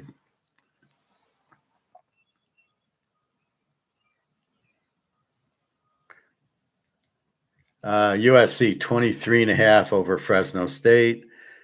We'll know more after their first game against San Jose State and how good Fresno State has a good team every once in a while. David Card and Derek Carr and Devontae Adams were Fresno State guys. So we'll see. And again, it depends on who the quarterback for USC is and Fresno State. Let's see. Indiana opens against North Texas, lane 40.5. Good luck, fellas. They're basically just going to run it down North Texas's face, and North Texas always has a good quarterback and a good offense because of their coach. So we will see what they do. A total of 54 seems kind of low in that one. Indiana, they got a transfer quarterback. North Texas, I'll have to see. Alabama, 26.5 over East Carolina. I'm confused with Alabama now, what they are. With Saban, they were always a great defensive team. They didn't look very good defensively frail last year. A good offense, but who's their quarterback? And same thing with East Carolina. Houston, 18.5 over Oregon State. It's hard to get the grip on Oregon State because they're not in the conference anymore. And Houston, very good defensive.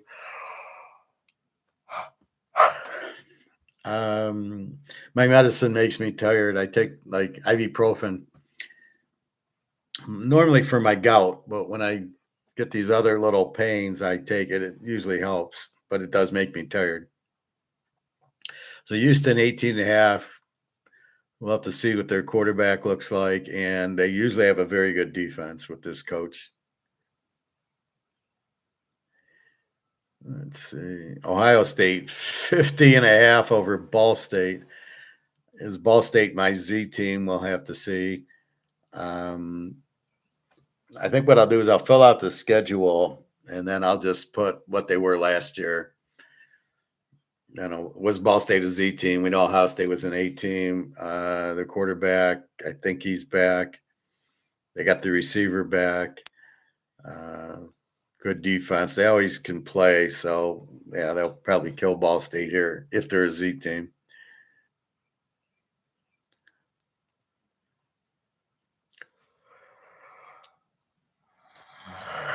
Georgia playing Tennessee State. There will be a no line on that. Cincinnati, 7.5 over BC. We'll have to see. Cincinnati, again, they keep switching coaches. BC's pretty weak. It's all about the quarterback. Penn State, 23.5 over Marshall. Marshall, I think they got all the guys from James Madison or something. So they were pretty good last year, I think, if it's the right team. No, Southern Miss. We'll see on Marshall. They're usually fairly good. Penn State normally likes to win this game at home. Duke and Tulane, excellent game. Tulane, always a good team. Duke, pretty good team. Duke's laying 8.5, 54.5 to Tulane.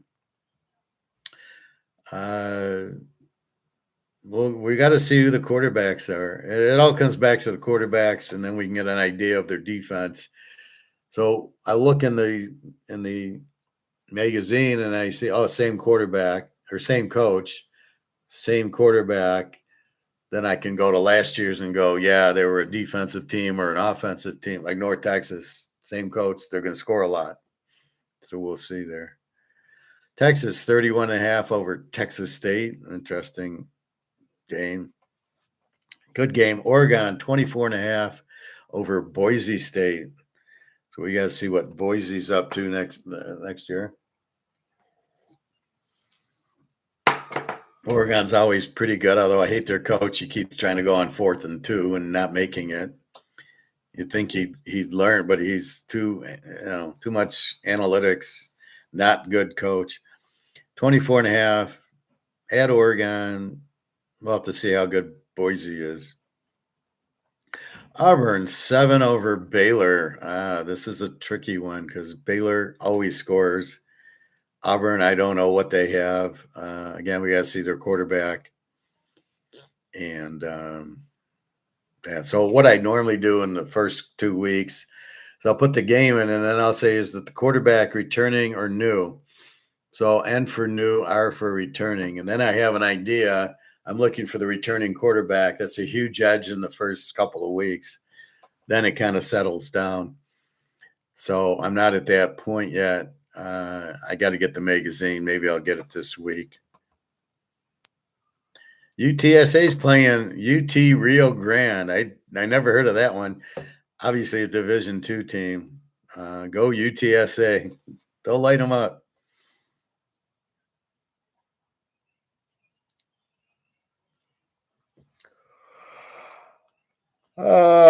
Excuse me.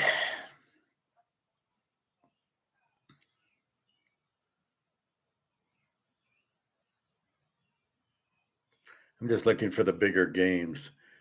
A&M 38.5 over Missouri State, who is a Division I team now.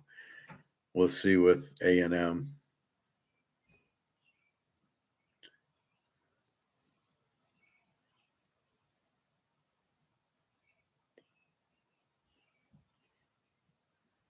There's a bunch of Division II games. Michigan 26.5 over Western. I like Michigan this year because I like the coach from Utah. He's a great coach, and he knows how to win, and he doesn't cheat. I think they'll kill Western unless Western's a superstar team. So they're only laying 26.5. Old Mississippi State goes against Lou Monroe, 28.5. Lou Monroe is not the good Lou. We like Lou Lafayette is our team. Clemson, LSU 10.5, 15.5. Who the fuck's the coach? The guy from Ole Miss is now the LSU coach, I believe. Clemson, they've been reeling. I can't believe all the high draft picks from Clemson last year. What are you kidding me? They suck.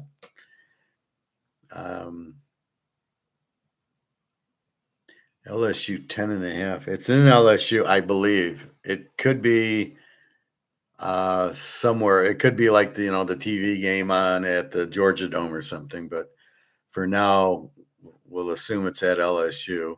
10.5. Hard to say. Excuse me, but my pills are making me tired. LSU 10.5. The question is how bad Clemson is.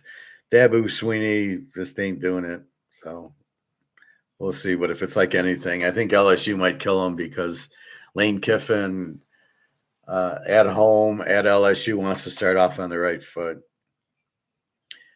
Florida 26.5 over Florida Atlantic. We'll have to see who's coaching that team.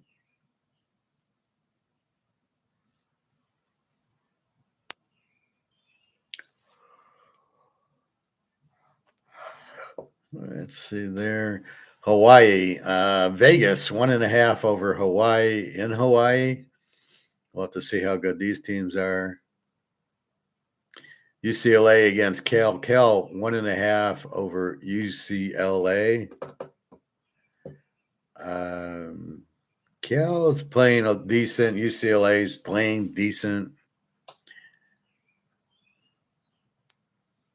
Washington State. That's a weird game to start with. Washington laying 21.5. Now, their quarterback wanted to leave, and then he had to realize he had to stay. So this will be interesting to see. But this is a big rivalry. It's strange. It's the first week. Washington laying 21.5. I would think Washington will kill them at home. The quarterback who wanted to leave but stayed.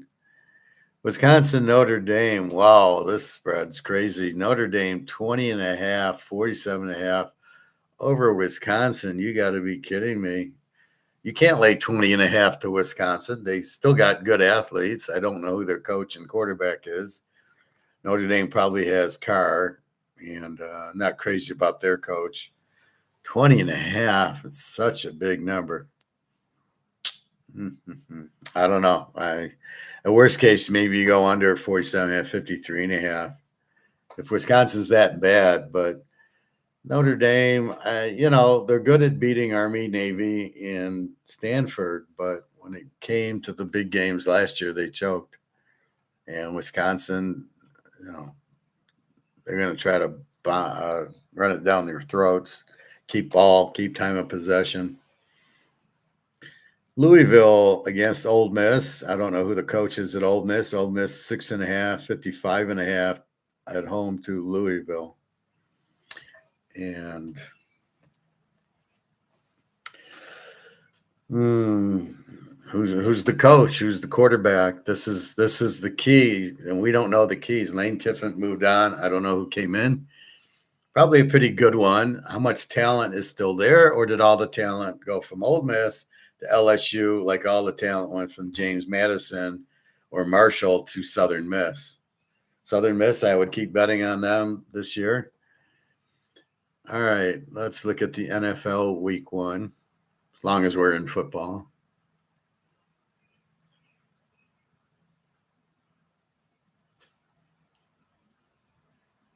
So sorry I can't give you more information. I just don't have it. My techniques are to bet the coach, the quarterback, and the defense. And since I don't know it, that's why I buy the Gray Sports Almanac, and then I go team by team. Are they got a returning quarterback or not? Who transferred in?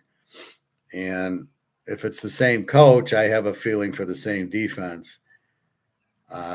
It's just way too many movements that make it difficult. Okay. 9-9 game. New England is at Seattle. Seattle 3.5, 44.5. You're going to see a little different team with Seattle without Kenneth Walker. It's going to make a huge difference. I think New England plays them pretty good. Seattle's defense should still be good. We'll see. On the 10th, so this is a Friday, 11th. No, Sunday. The 10th is a Thursday night. Friday, Saturday. Yeah. So Thursday night, the Niners are at the Rams in Australia.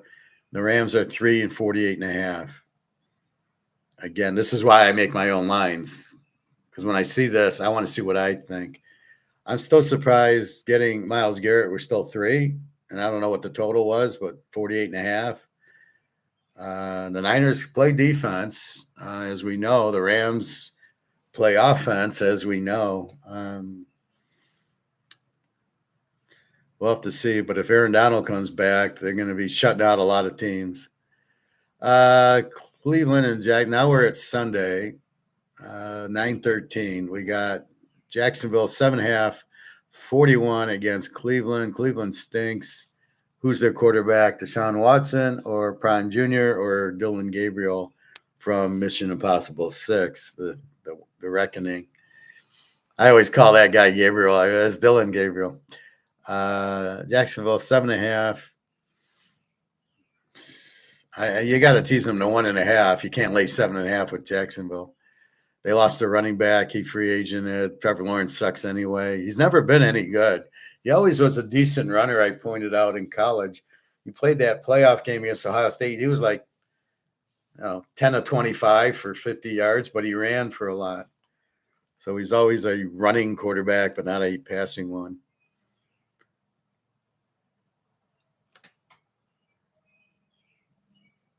Where the fuck? These pop-up ads. Cincinnati, 3.5, 50.5 to Tampa. We know it's Baker against Burrow. We got T. Higgins and Chase. Who did Tampa get to replace Evans? And we got Baker. Looks like a big over here. Baltimore goes to Indy. Baltimore is 3.5, 49.5. Like I said, I liked Indy as a home dog here, I think. Now, this is superficial. Don't start betting it yet. We got to get through the preseason and exhibition season and see anybody get injured and stuff like that. Pittsburgh 3, 42.5 to Atlanta. Who's the quarterback? Penix and Aaron Rodgers or who? So until we know that, we can't really state it.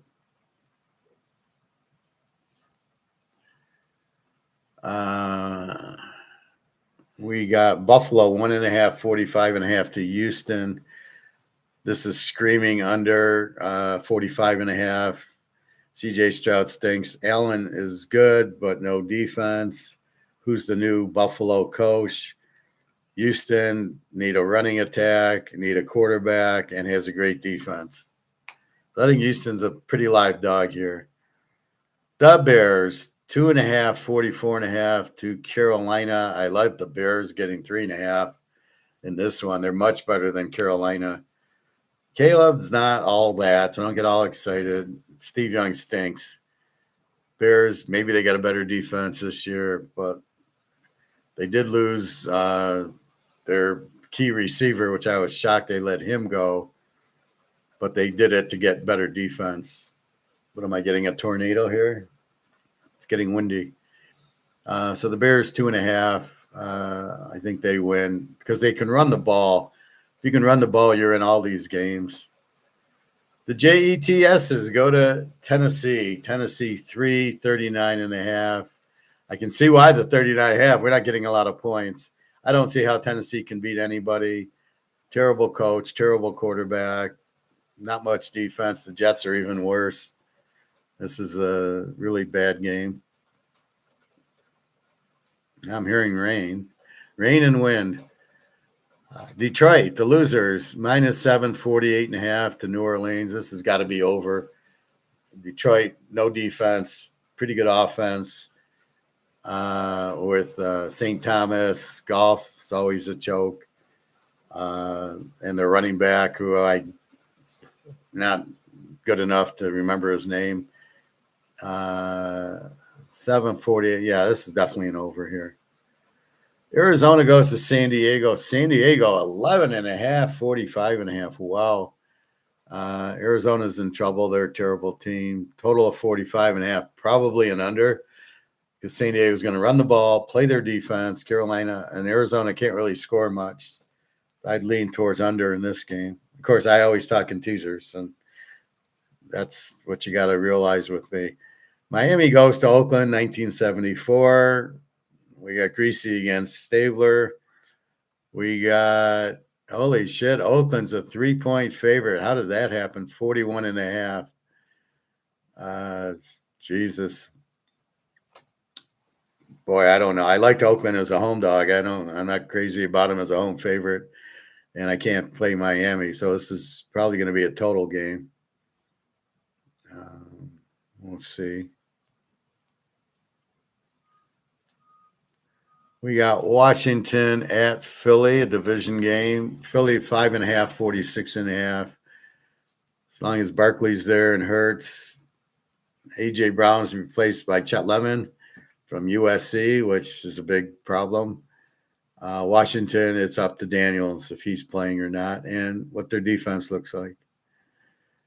Green Bay, Minnesota, one of the games of the day. The best one is Denver at KC. Green Bay 1.5, 44.5.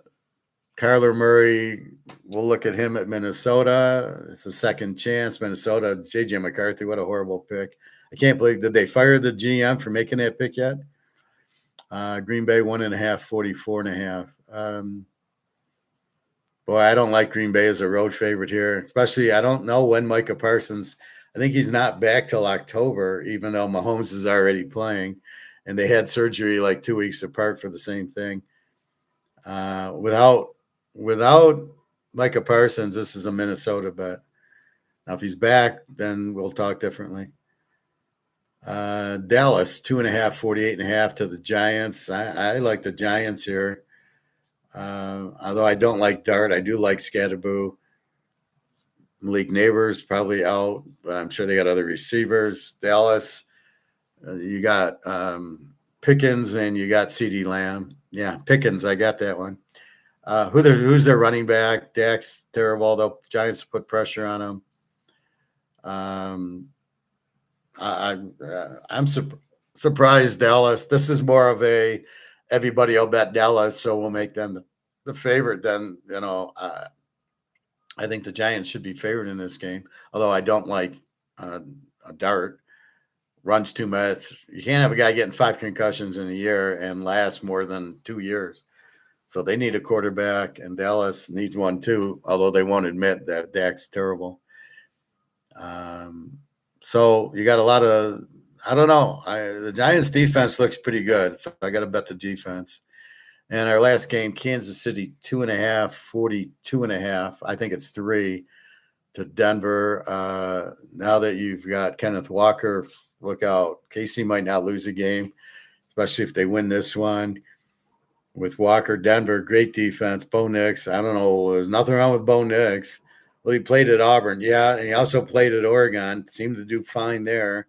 They have a great defense and a great coach. I think Denver's a live dog for sure. And KC, with Mahomes back and with Kenneth Walker, if they get by this one, the only other one they might lose is at Denver, but look out.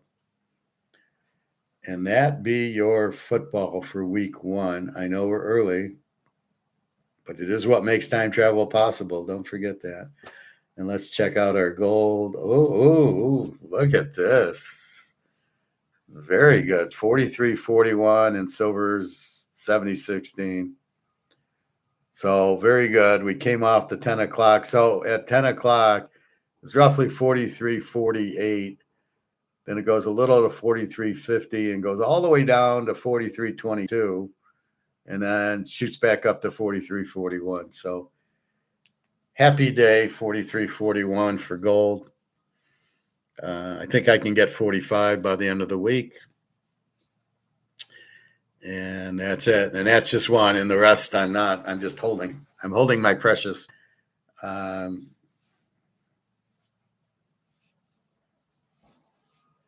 God, this pain's really strange.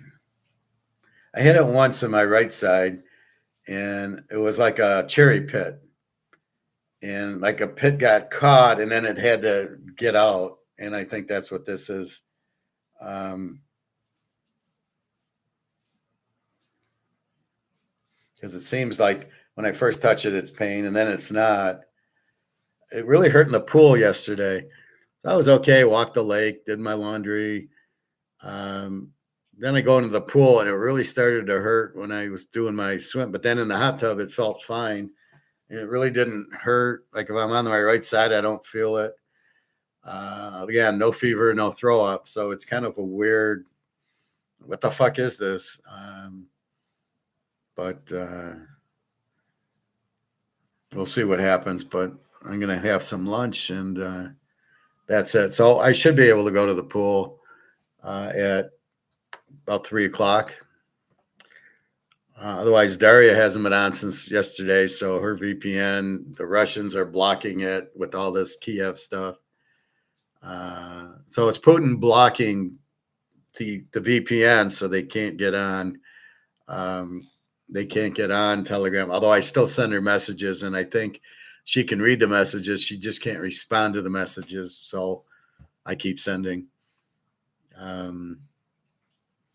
Otherwise, that's about it. So I got to do that.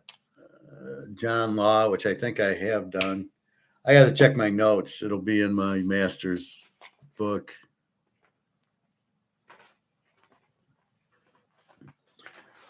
So I still have my notebooks from college, which is amazing. I don't think this is a summary one.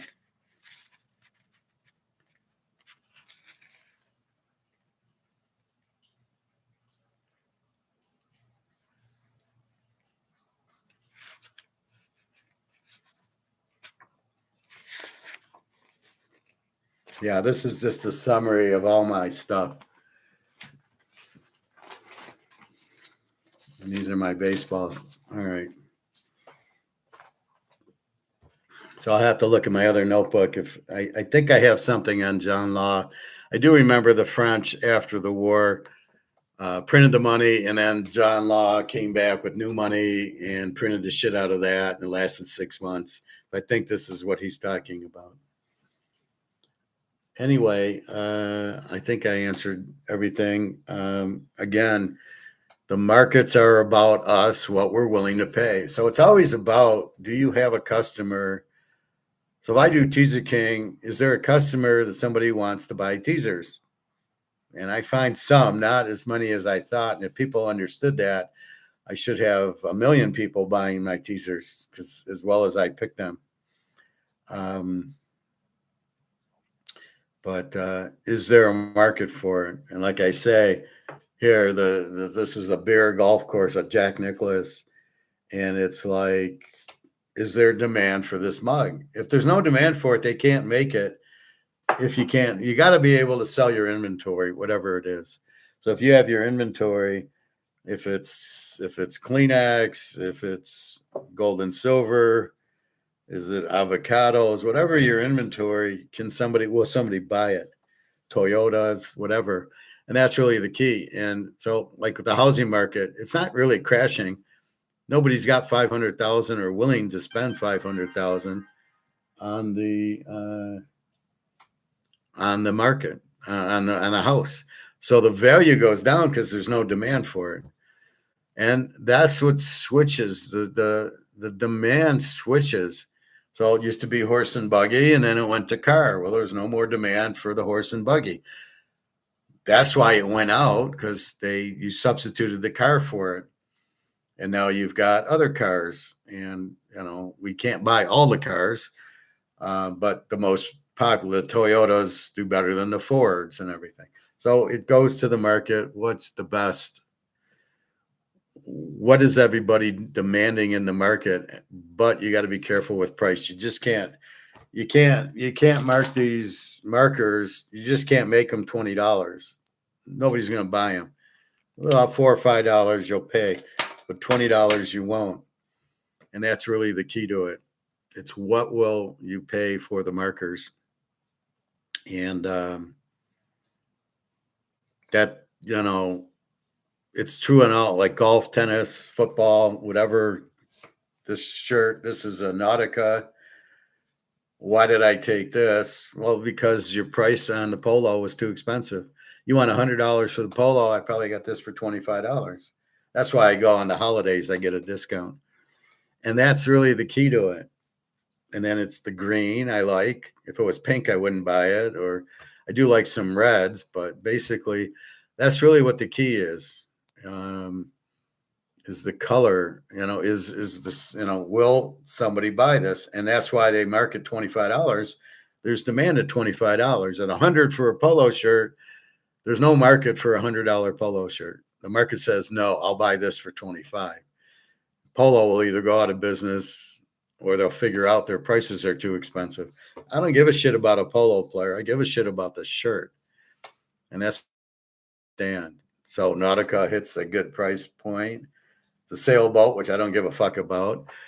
But that's what you do. what is the price point that people will pay, and that's what you're looking for. So always remember that if you're in business.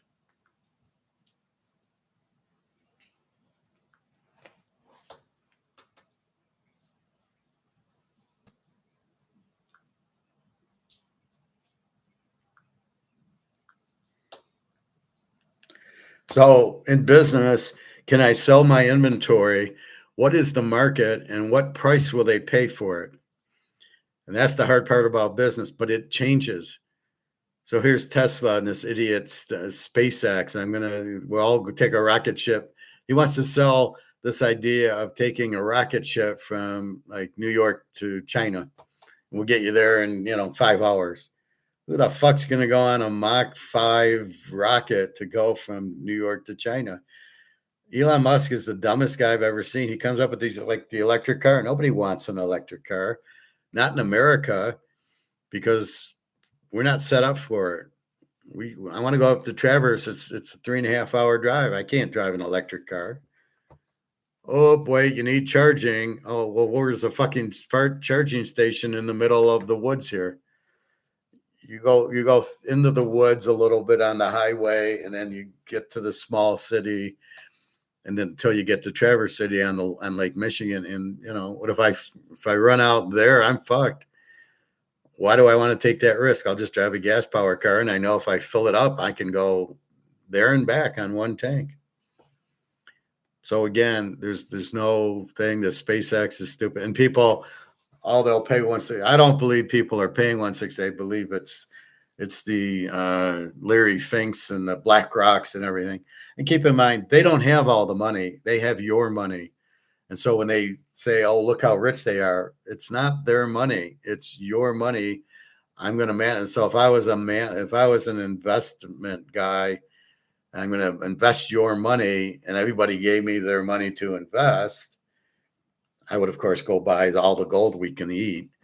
But I mean, if I had to buy stocks, that doesn't mean I have the money. I'm betting your money, which is not a good thing to do, is have somebody else bet your money for you. You want to bet your own money. That way you're responsible. If you lose, well, I fucked up. But if he loses your money, no, that's not all right. Look at how angry everybody was at Madoff. Well, you said you're an investment banker and an investment guy, and you didn't invest in anything. And it was good getting the returns, but at the end you didn't have anything. And everybody was mad at him for scamming him. But they weren't mad while they were getting the 12, 13, 15% a year. Everybody was happy. So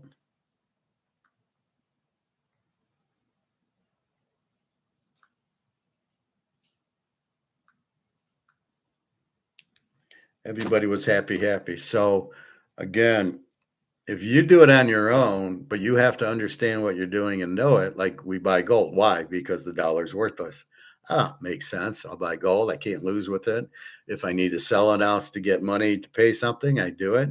Otherwise, I store it away. Then we know why we're buying it, and you're in control of it, and you sell it never or very rarely. At the right price, you might sell a few to enjoy the money, or you might buy a house with an ounce or two of gold. But that's your business. Now, if you understand why you're buying it, and then if we, you can't bitch at anybody but yourself. You can bitch at me, but I'm explaining why we're buying it, and you're going, yeah, that makes sense. So it's up to you to buy it, but I tell you what I do. I buy it. So again, the market controls prices. The market says, can you sell the steak for $20? If you can't, it's $13 until you find out where the market will buy it at. And that's the key point of it.